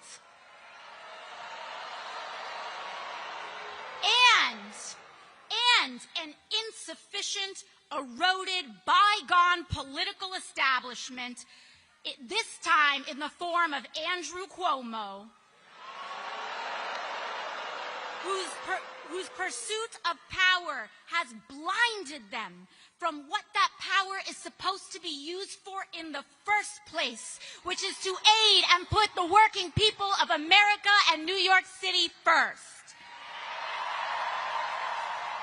And Queens, both of these challenges are fueled and funded by the same billionaire class whose apparent greatest fear is an equitable, affordable, and prosperous nation and city for all, not just the very few. But we have been here before as a city and a country, and we have won before, and we will win again on November 4th. Because Queens, it has always been in our nation's darkest chapters that our brightest lights emerge. And we, each and every one of us, whether we like it or not, are living history today.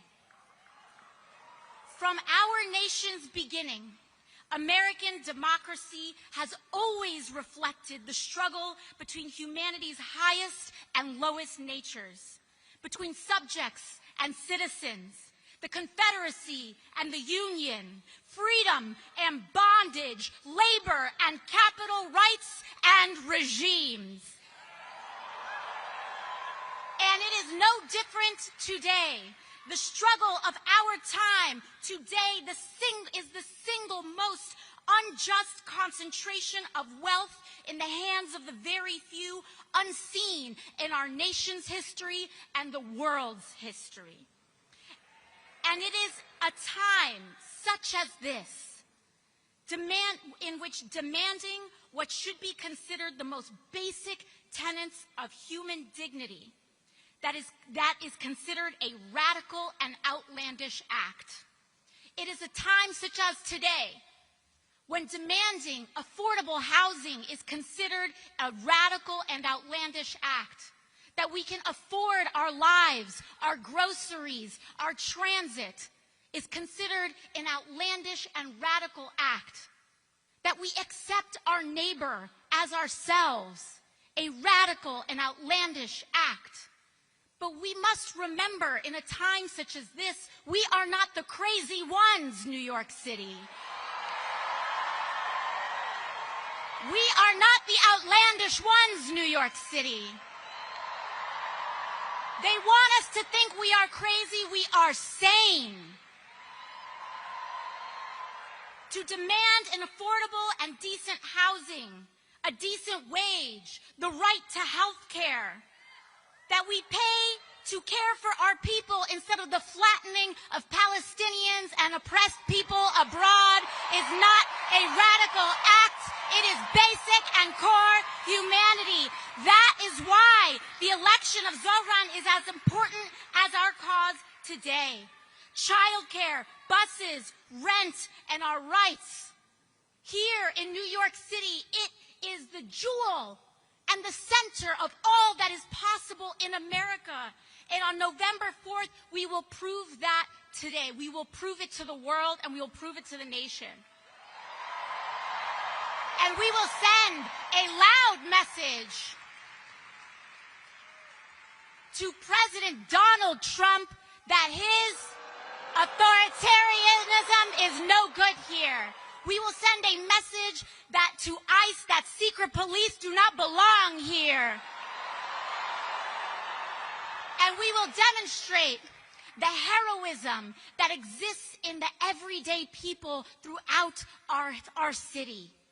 Heroism like that we saw last week, a young woman in a polka dot dress standing up to a secret police officer in Canal Street. She is New York City. The young man in a white helmet jumping off his bicycle saying, "Not in my neighborhood." That is New York City. The line cooks and the delivery workers every day serving and making sure that we are clothed and fed and that our children are cared for. That is America, New York City. That is who we fight for. That is what this victory is about. Because New York, America, our freedoms and our future. When I think about what is happening throughout our nation today and what Donald Trump has even done, reflected, symbolic of so much in his demolition of the White House and the East Wing. We see what he's doing to that, and we must let him know that this injustice, no matter what he's doing, that house doesn't belong to him, New York. It belongs to us. It belongs to the people of this country.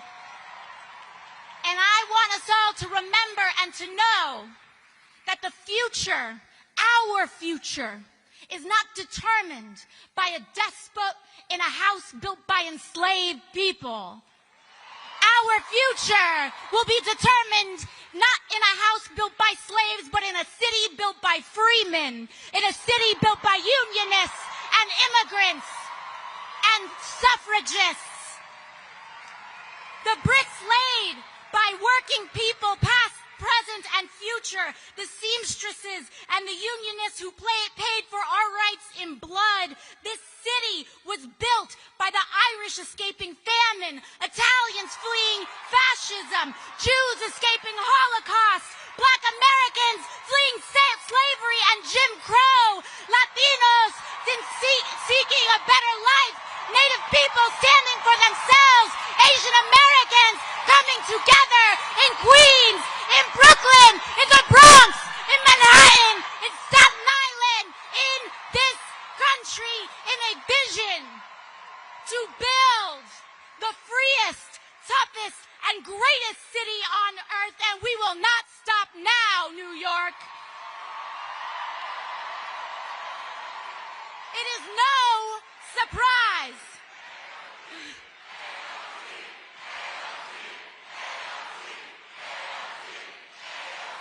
NYC, baby, NYC.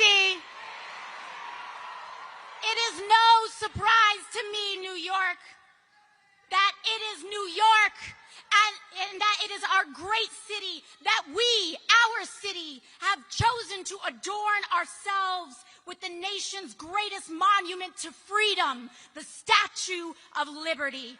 And she reminds us every day that the central commitment of America is an unconditional freedom, precisely of the kind that cannot be bought, that is available to the huddled masses yearning to be free. This is America, New York City. Don't let them tell you any different. Don't let them tell you that we are the exception. We are the rule. We are the standard. We are the acceptance. And we set the bar for America. I'm talking to you, Donald Trump.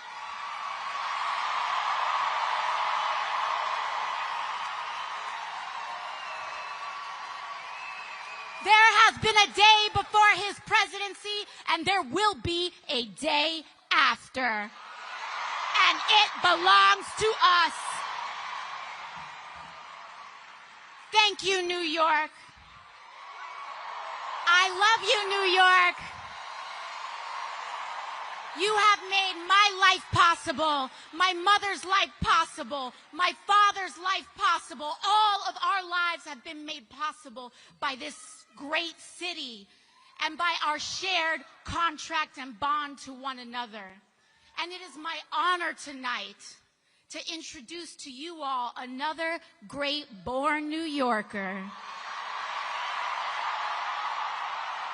From Brooklyn.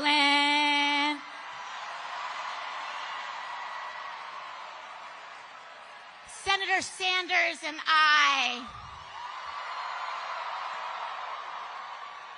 recently came in. We were in Indiana last night.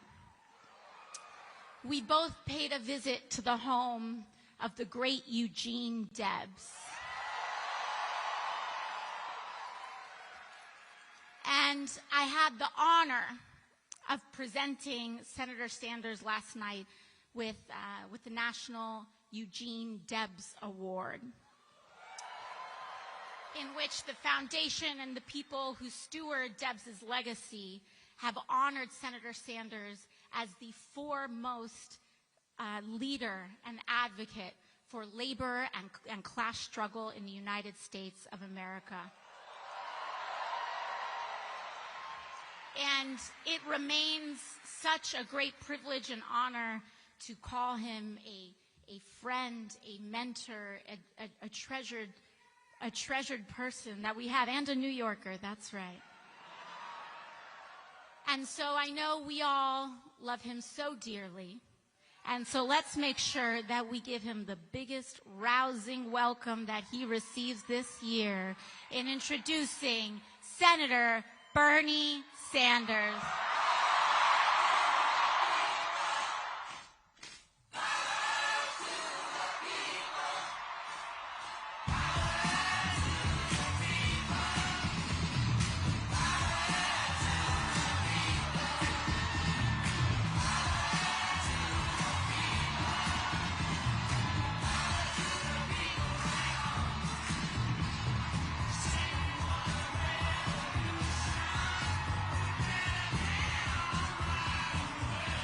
Thank you, New York! Whoa! And let me thank the people of New York for sending Alexandria to the U.S. Congress. She is not only one of the great members of Congress, she is inspiring working people and young people all across the country. Thank you, New York. Now, everybody knows that a New York City mayor's race attracts a lot of attention.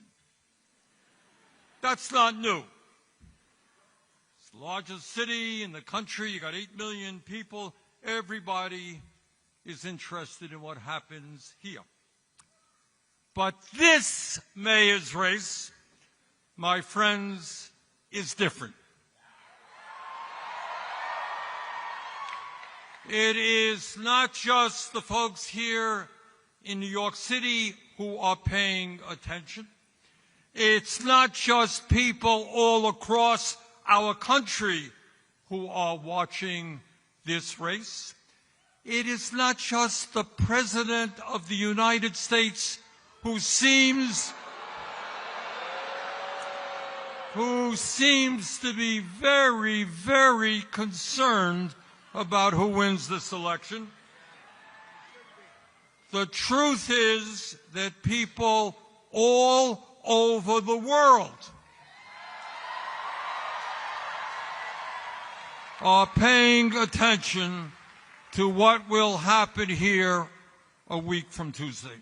Now, why is that? Why has this campaign created such an unbelievable amount of interest, literally all over the world. And the answer is obvious. These are not normal times. This is not a normal election. This election takes place at a moment in American history when we have a rigged economy with more income and wealth inequality than we have ever had in the history of our country. This election takes place at a time when the wealthiest people in America have never, ever had it so good, while 60% of people in our country are living paycheck to paycheck, struggling to pay their rent or mortgage, struggling to afford child care or higher education for their kids, struggling to afford health care, struggling to afford decent quality food, struggling how to figure out how they will retire with some shred of dignity after working their entire lives.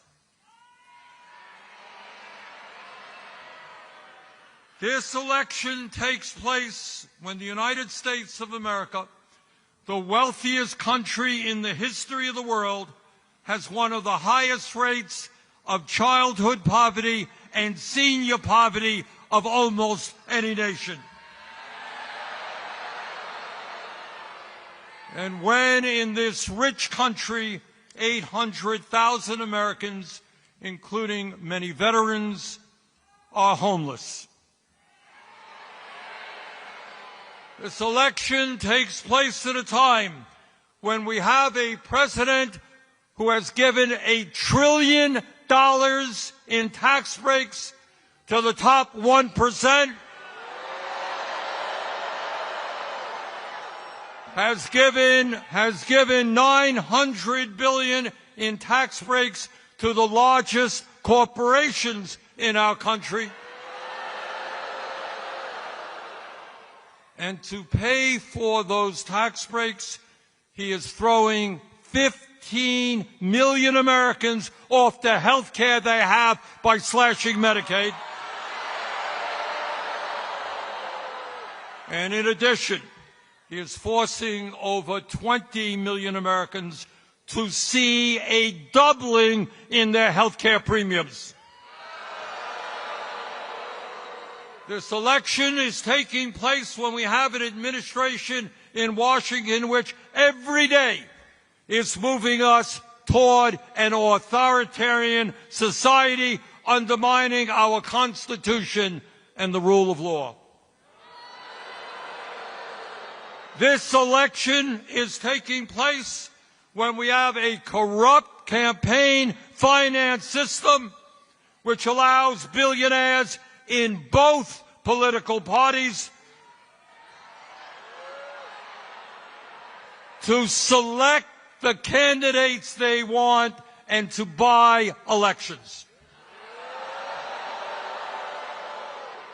Ordinary Americans get one vote. You get one vote.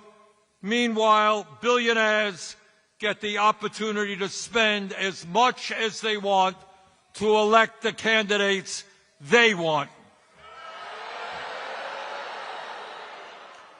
That is the context in which this election is taking place.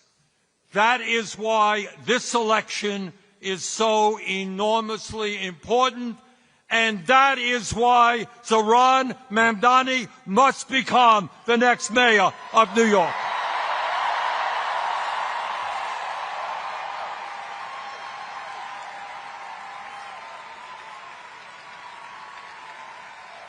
New York must have a mayor who represents the working families of this city, not the billionaire class.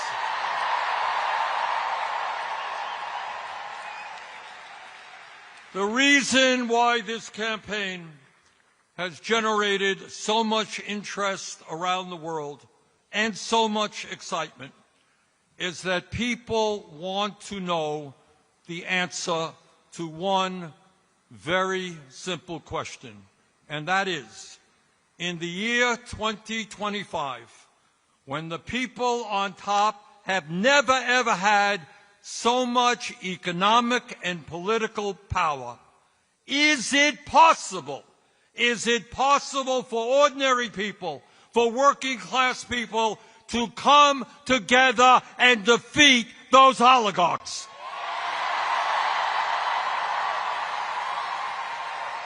You're damn right we can.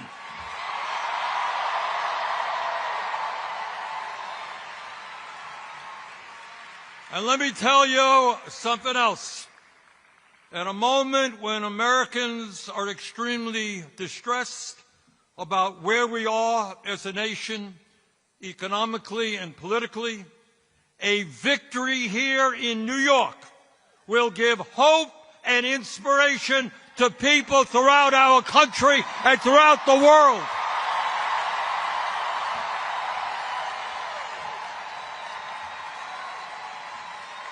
That is what this election is about.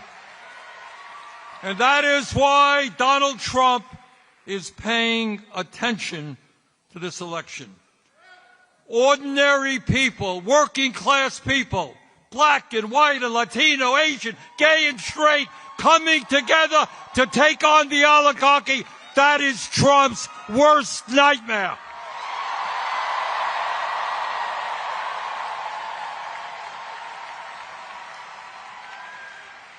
And what Trump and his oligarchic friends know, that if New Yorkers come together and elect Zoran, we can do that from California to Maine. We can defeat the oligarchy.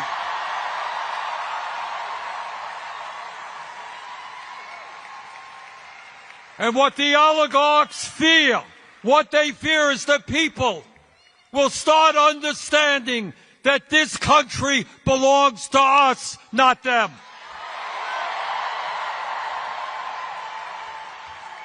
And all over the country, when people are inspired, when people are standing up to power, they will ask some very simple questions. Why are we in the United States the only major country not to guarantee health care to all as a human right?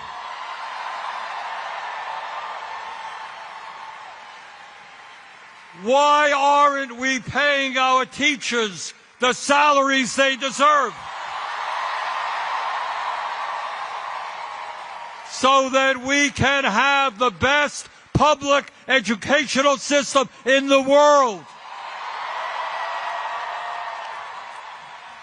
Why aren't we doing what used to exist in New York and all over this country 70 years ago, make public colleges and universities tuition free?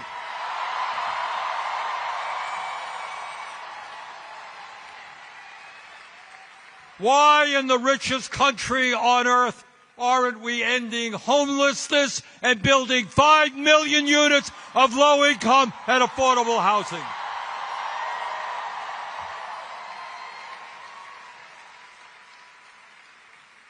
Why don't we make it easier for workers to join unions? And why don't we raise the national minimum wage to a living wage?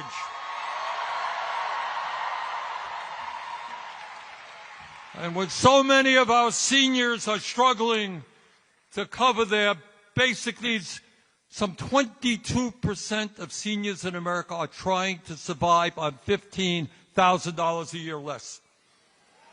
Why aren't we raising Social Security benefits and providing pensions to the workers in this country who desperately need them? And why don't we have a foreign policy which does not spend billions of dollars on a Netanyahu government starving children in Gaza?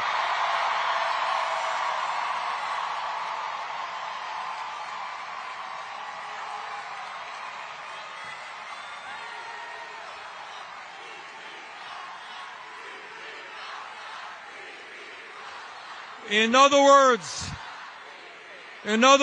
my friends, a victory for Zoran will help Americans understand that in the richest country in the history of the world, there is nothing we cannot accomplish.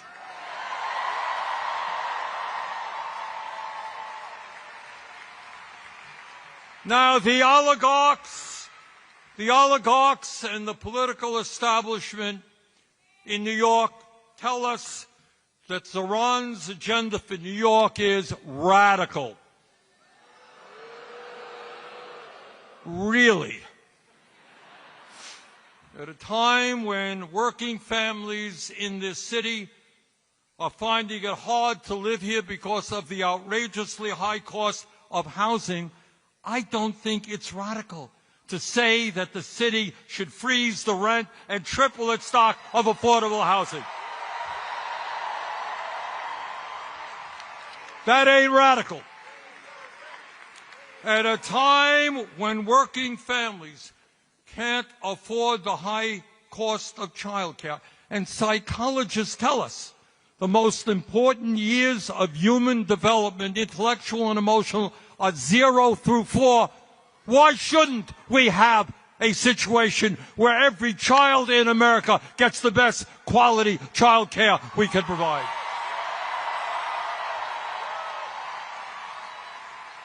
That ain't radical. Taking care of our kids is not radical. At a time when getting to work is too expensive and we want to encourage more utilization of public transportation, it is not a radical idea to say that buses in this city should be free and fast. At a time when every parent wants their kids eating good quality food, not junk food, and there are neighborhoods in the city where it is simply not affordable or possible to get that food, it is not a radical idea to say that there should be municipally funded grocery stores. And by the way, when billionaires and large corporations and the very wealthy are doing extraordinarily well, when the very richest people in this country often pay an effective tax rate lower than truck drivers or nurses, it is not a radical idea to say that the rich should start paying their fair share of taxes.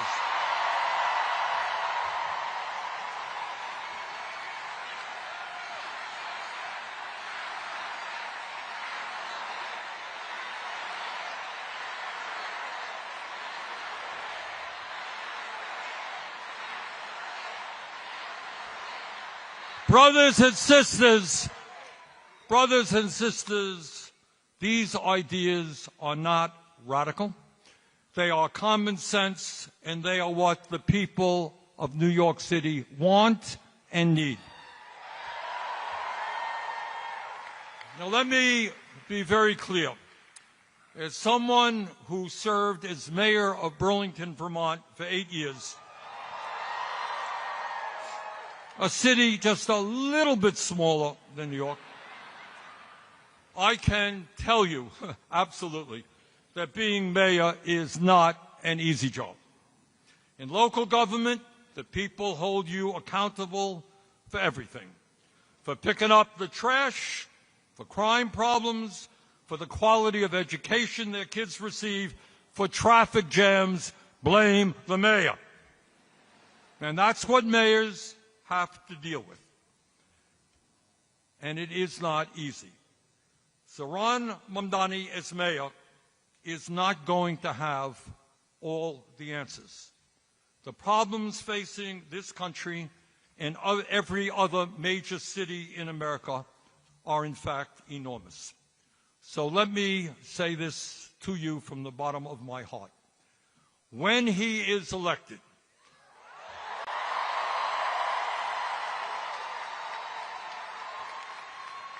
your job is not over. Zoran is going to need your help every single day. In this unprecedented moment in our nation's history, all of us together must act in an unprecedented way. And that means governing New York City and other cities in an unprecedented way. Please do everything you can to work with Zoran in order to make him and his administration the best administration in the history of New York.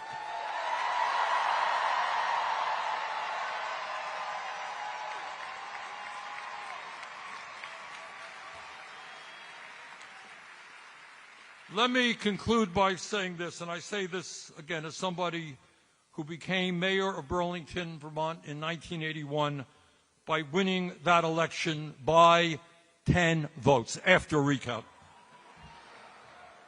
Now, I have looked at the polls here in New York. You have seen it. And the polls suggest that Zoran is in the lead, and that is great. But please, please, please, do not underestimate our opponents. They have a huge amount of money, and they are spending it right now. So I urge you, forget about the polls. Go into the last 8 days of this election assuming that you are 5 points behind.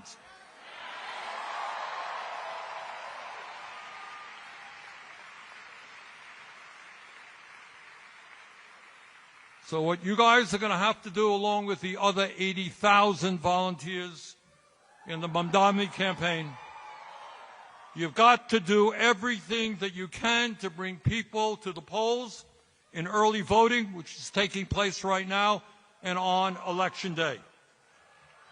None of us want to wake up the day after the election and find that we lost that election because our opponents outworked us. That must not happen.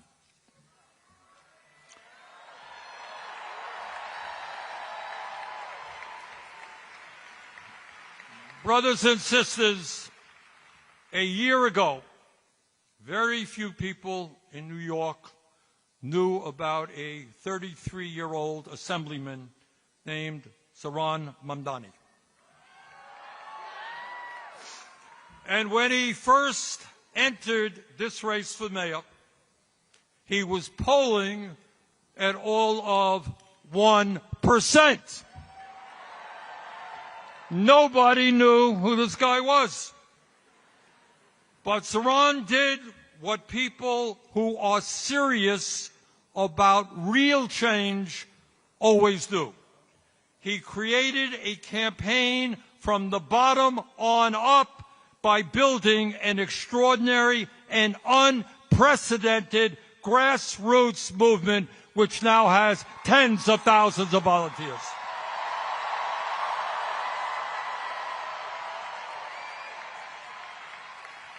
Unlike his opponents, he didn't go running to the billionaires for campaign contributions. He went to the people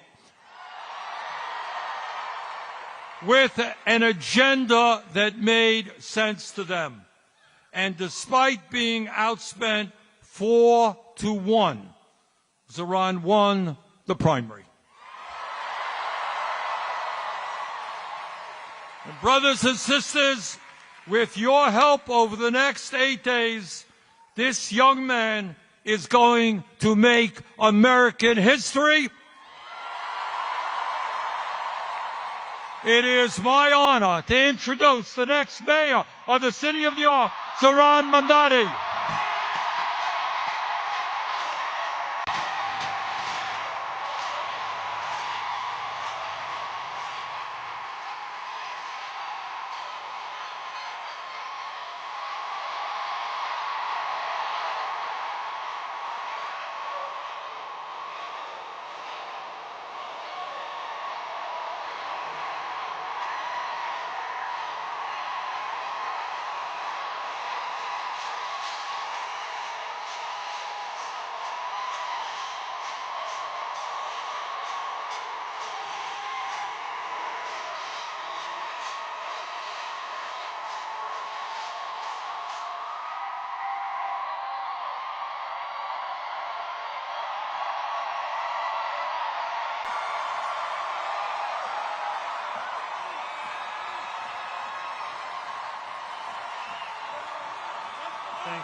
Thank you so much.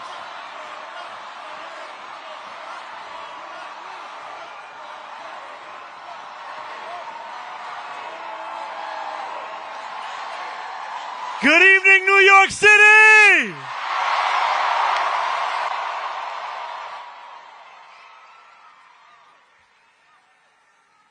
How are we all doing?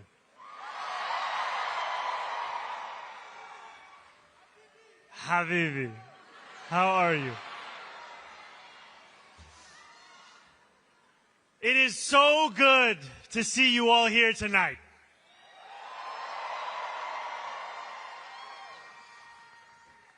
Now, as you know, a politician is only as good as the team around them. So I have to ask that team to start up this teleprompter. Because right now, it's off the top of the dome.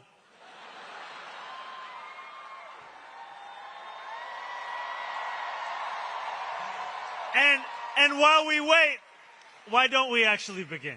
Can we first hear a round of applause for our incredible MC, Sarah Sherman?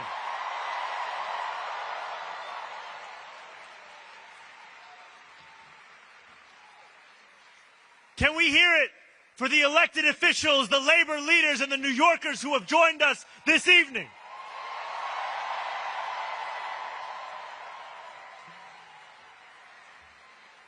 And can we hear it for Congresswoman Alexandria Ocasio-Cortez?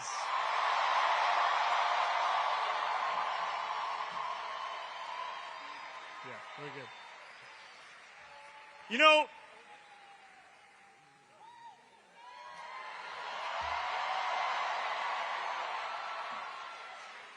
there are many things one can say about our Congresswoman, but I want to tell you a story about 2021. When we went on a 15-day hunger strike and won $450 million in debt relief for working-class taxi drivers, the Congresswoman was there with us on that picket line. She was there with us on the phone after everyone else had gone home. And she was there with us again in the primary of this election. And that's because she's there for working people. And now we are just getting started. And let's please make some noise for Senator Bernie Sanders.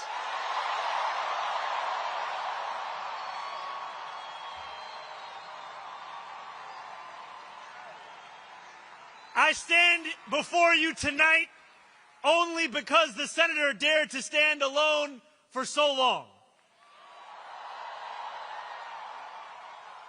I speak the language of democratic socialism only because he spoke it first.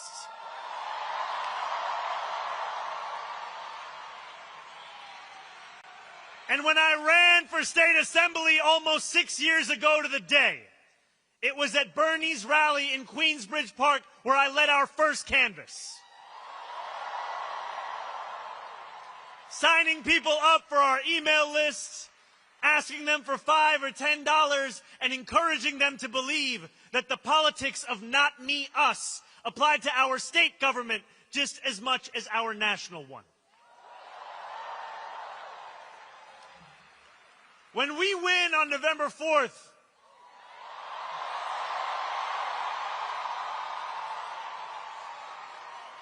and then govern from City Hall with dignity as the foundation of our politics, it will be because of the movement that Bernie built.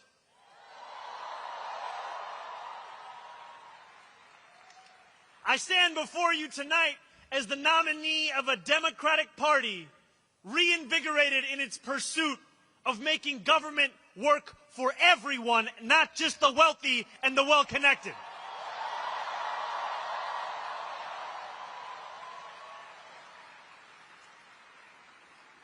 Looking out at more than 13,000 of you here in Forest Hill Stadium, it is tempting to believe that this moment was always destined. Yet when we launched this campaign on October 23rd, 1 year and 3 days ago, there was not a single television camera there to cover it. When we launched this campaign 1 year and 3 days ago, my name was a statistical anomaly in every poll. 4 months later, as recently as this February, our support had reached the eye-watering heights of 1%.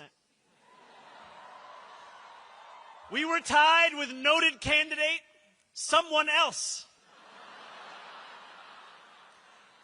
I always knew we could beat him. When we launched this campaign 1 year and 3 days ago, the political world did not pay it much attention because we were looking to build a movement that reflected the city as it actually is, not just the one that political consultants think exists on a spreadsheet.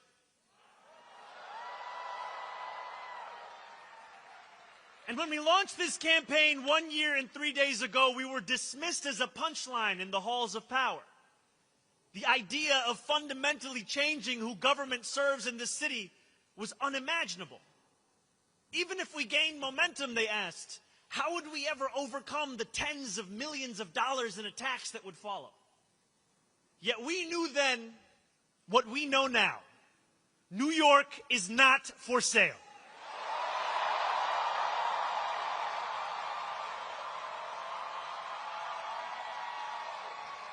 As young people showed up in record numbers, as immigrants saw themselves in the politics of their city, as seniors, once skeptical, dared to dream again,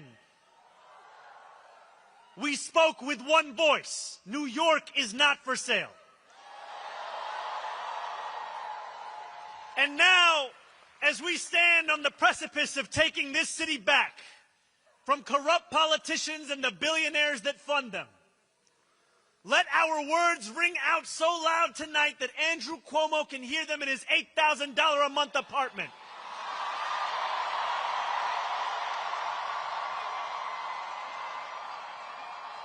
Let them ring so loud so that he can hear us even if he's in Westchester this evening. Let them ring so loud that his puppet master in the White House hears us.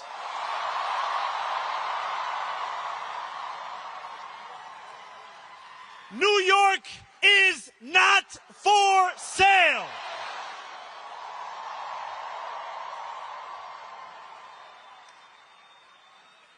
"13 days after we announced our candidacy, Donald Trump won the presidency once again. The Bronx and Queens saw some of the largest shifts to the right of any counties in our country. No matter what article you read or channel you turned to, the stories seemed to be the same. Our city was headed to the right. Obituaries were written about Democrats' abilities to reach Asian voters, young voters, male voters. Again and again, we were told that if we had any hope of beating the Republican Party, it would only be by becoming the Republican Party. Andrew Cuomo himself said that we had lost not because we had failed to speak to the needs of working class Americans, but because we had spent too much time talking about bathrooms and sports teams. This was a moment where it seemed our political horizon was narrowing. And in this moment, New York, you had a choice to retreat or to fight.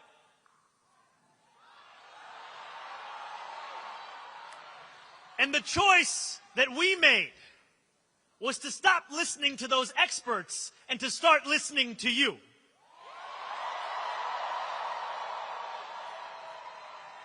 We went to two of the places that saw the biggest swings to the right, Fordham Road and Hillside Avenue. These New Yorkers were far from the caricature of Trump voters. They told us they supported Donald Trump because they felt disconnected from a Democratic Party that had grown comfortable with mediocrity and gave its time only to those who gave millions. They told us that they felt abandoned by a party beholden to corporations, which asked them for their votes after telling them only what it was against, rather than presenting a vision of what it was for. They told us they didn't believe in a system anymore that did not even pretend to offer solutions to the defining challenge of their lives, the cost of living crisis. Rent was too expensive. So were groceries. So was childcare. So was taking the bus, and working 2 or 3 jobs still wasn't enough. Trump, for all his many flaws, had promised them an agenda that would put more money in their pockets and lower the cost of living. Donald Trump lied. It was up to us to deliver for the working people he left behind. Over the 8 months of the primary, we told New Yorkers how we intended to address that very same affordability crisis. We did not do it alone. This was a movement powered by tens of thousands of everyday New Yorkers who knocked doors between 12-hour shifts at work and phone banked until their fingers were numb. People who had never voted before became die-hard canvassers. Community formed. Our city got to know each other and itself.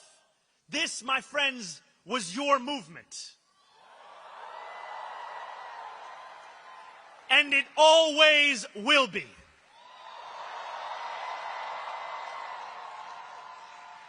As the snow melted and the frost thawed, this campaign began to grow faster than anyone ever imagined possible. So many small donors chipped in that we had to ask you to stop donating. Please stop. We climbed the polls faster than Andrew Cuomo could dial Donald Trump's number. People started to learn how to pronounce my name.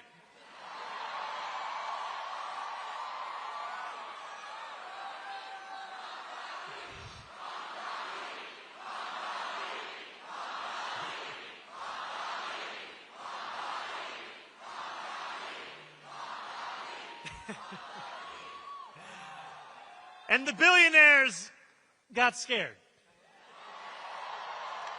Or, as the New York Times would describe it, the Hamptons was basically in group therapy about the mayoral race.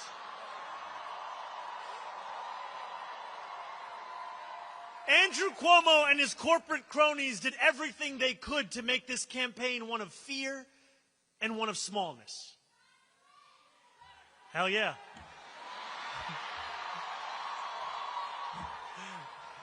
Obviously.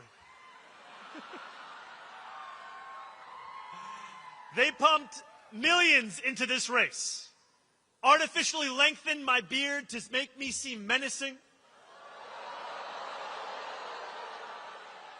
painted our city as a dystopian hellhole, and worked night and day to divide the people of New York. They failed. When I walked the length of Manhattan just a few days before the election, hundreds of New Yorkers marched alongside me.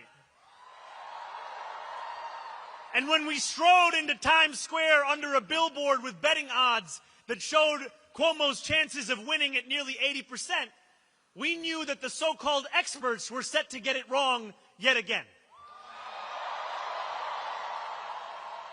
Andrew Cuomo was supposed to be inevitable. And then on June 24th, we shattered that inevitability.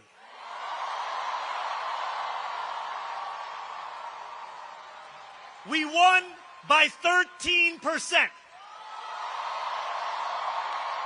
with the most votes in any citywide primary in New York City history.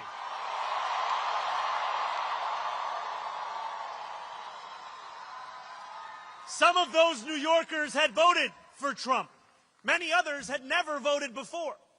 And when Andrew Cuomo called me to concede at 10:15 that night, he said over the phone that we had created a tremendous force. When you insist on building a coalition with room for every New Yorker, that is exactly what you create, a tremendous force.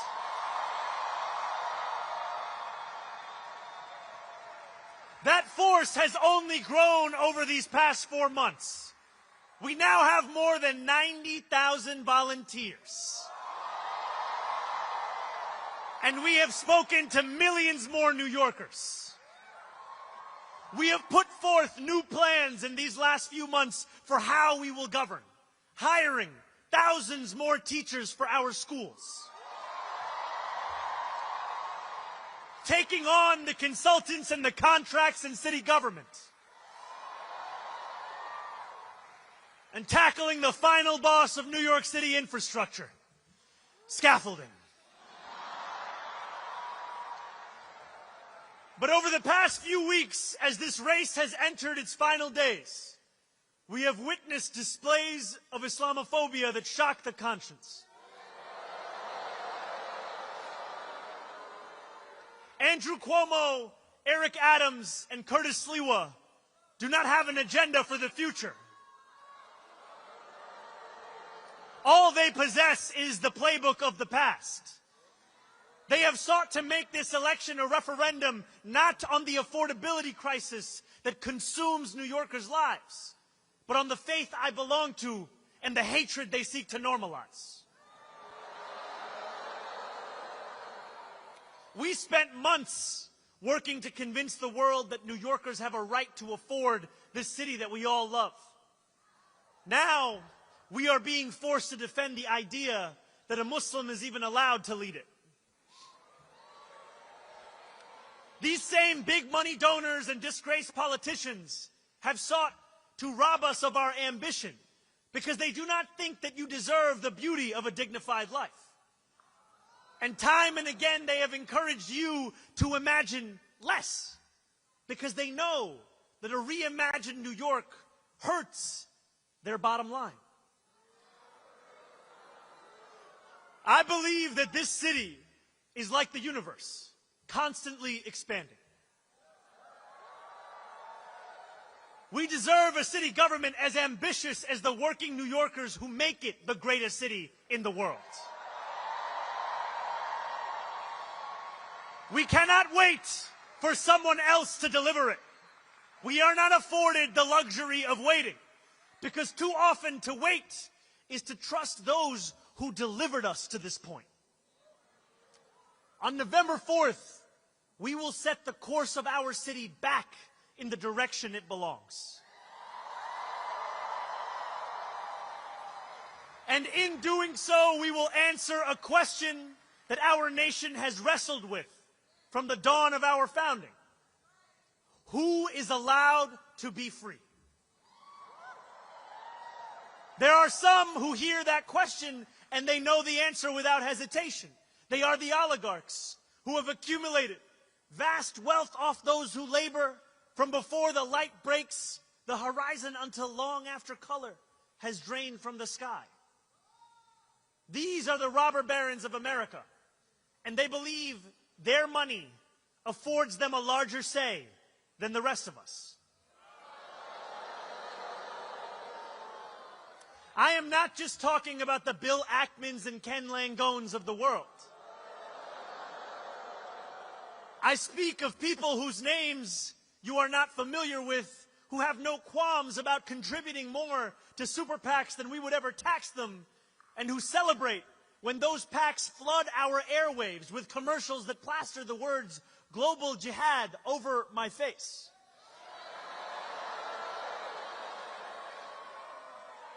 Their freedom doesn't just come at the expense of dignity and truth. It comes at the expense of the freedoms of others too. They are the authoritarians who seek to keep us pressed beneath their thumbs because they know that once we shake ourselves loose, we will never be held down again. Each and every one of these people think New York is for sale.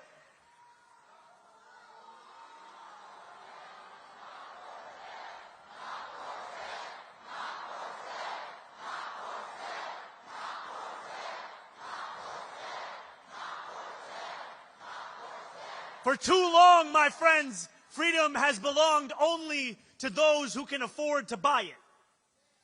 The oligarchs of New York are the wealthiest people in the wealthiest city, in the wealthiest nation in the history of the world. They do not want the equation to change. They will do everything they can to prevent their grip from weakening. The truth is as simple as it is non-negotiable. We are all allowed freedom.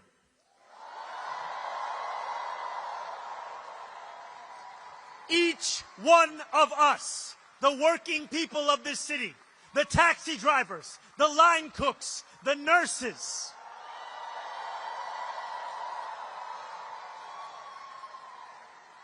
all those seeking lives of grace, not greed, we all get to be free.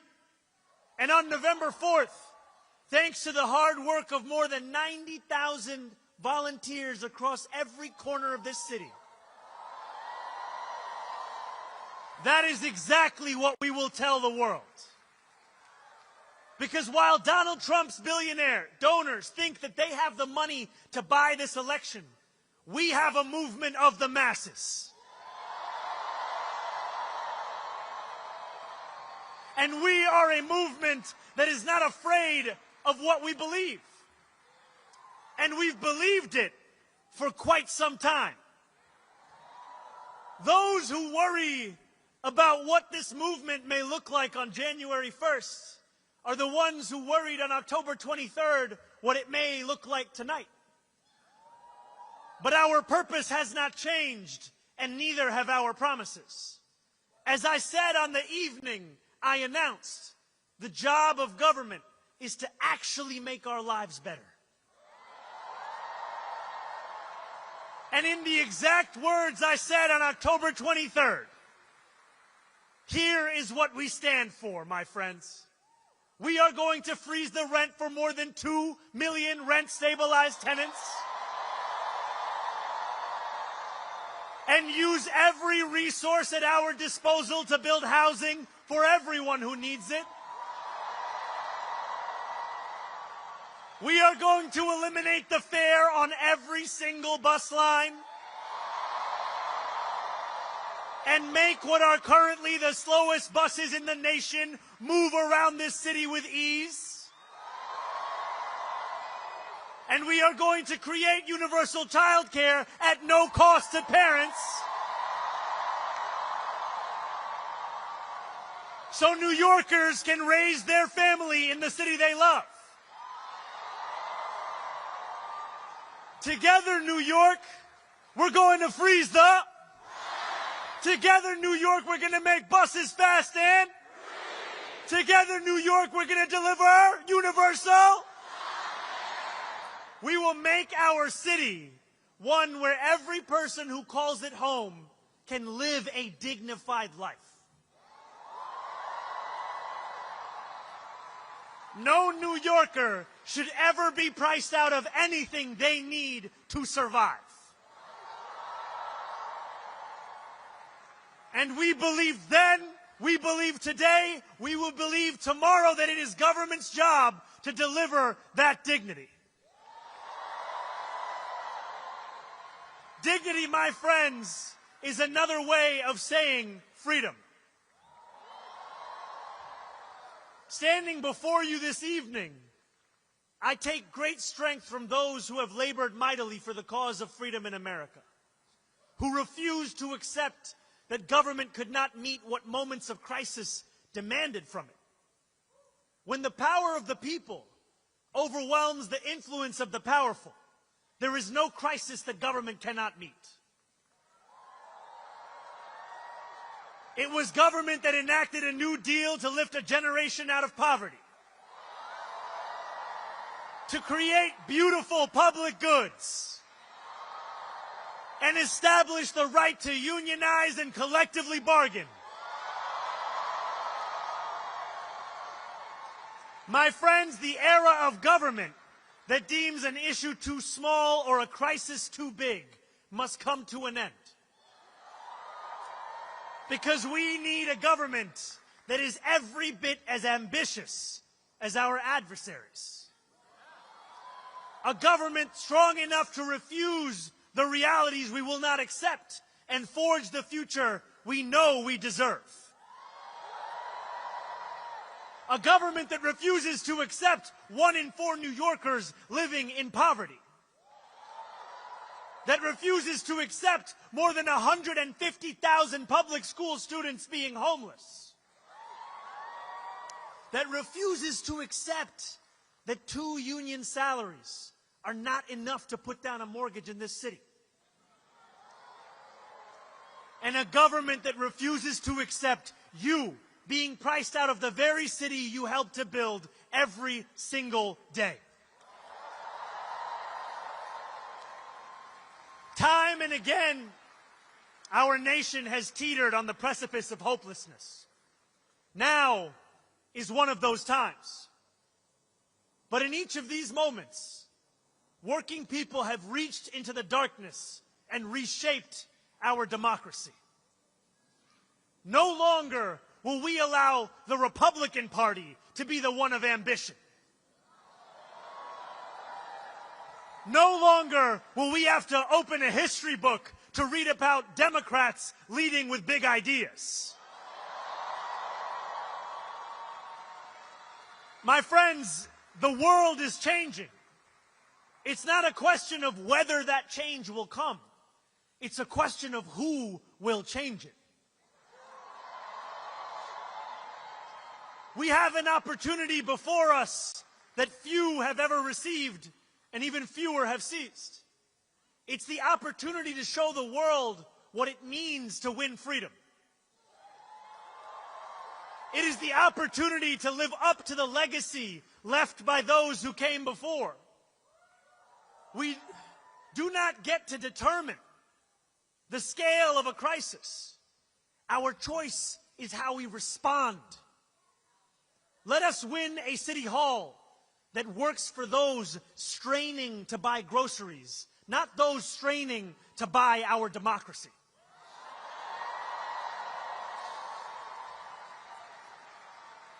And let us look forward to January 1st, when the hard work of governing will begin.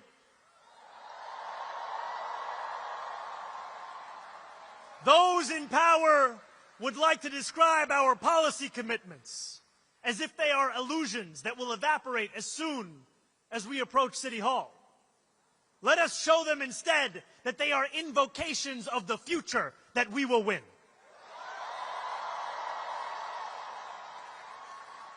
And let us prove to each and every New Yorker that a politics of expansion does not just mean imagination. It insists upon fulfillment. We can make City Hall a place where New Yorkers come to expect the future, not just failure. But we are not there yet. Just as Andrew Cuomo's victory in the primary was thought to be inevitable, the same narrative has started to form around us today. When you read the articles that tell a post-election story of triumph while we are amidst early voting, when you see the Kalshi odds that have our chances of victory in the 90s, know this: you are reading the same things that Andrew Cuomo read when he went to sleep each night in June, believing that his victory was promised. We cannot allow complacency to infiltrate this movement.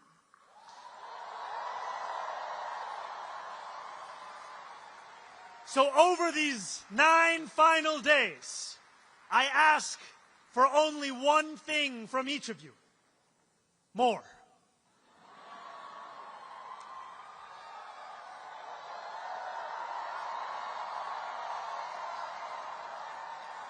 I know you are tired. And for that, I recommend some Adani chai. And still, I ask for more. I know the attacks have intensified, that a warm bed is more inviting than a sixth-floor walk-up, that another evening spent knocking doors after a long workday feels daunting. And still, I ask for more. I ask for more because that is the only way that we win a future of more. So if you are able, I urge you, my friends, stand up. If you have knocked a door, turn your flashlight on.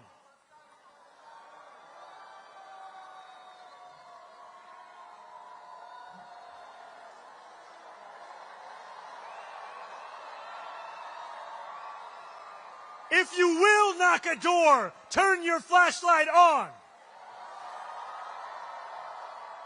If you have more to give, turn your flashlight on. Together, let us make a light bright enough to banish any darkness. Over these final 9 days and the months and years that follow, the powers that be will throw everything in their arsenal against us. They will spend millions more dollars. They will attack us from every conceivable angle. But we will not bend. We will not flinch. We will triumph over the oligarchs, and we will return dignity to our lives. Nearly 89 years ago to the day, FDR spoke before a crowd of thousands at Madison Square Garden. He said, "I should like to have it said of my first administration that in it the forces of selfishness and of lust for power met their match. I should like to have it said of my second administration that in it these forces met their master. My friends, I should like to have it said of our campaign that in it, the forces of selfishness and lust for power met their match. And I should like to have it said of our City Hall that in it, these forces met their master.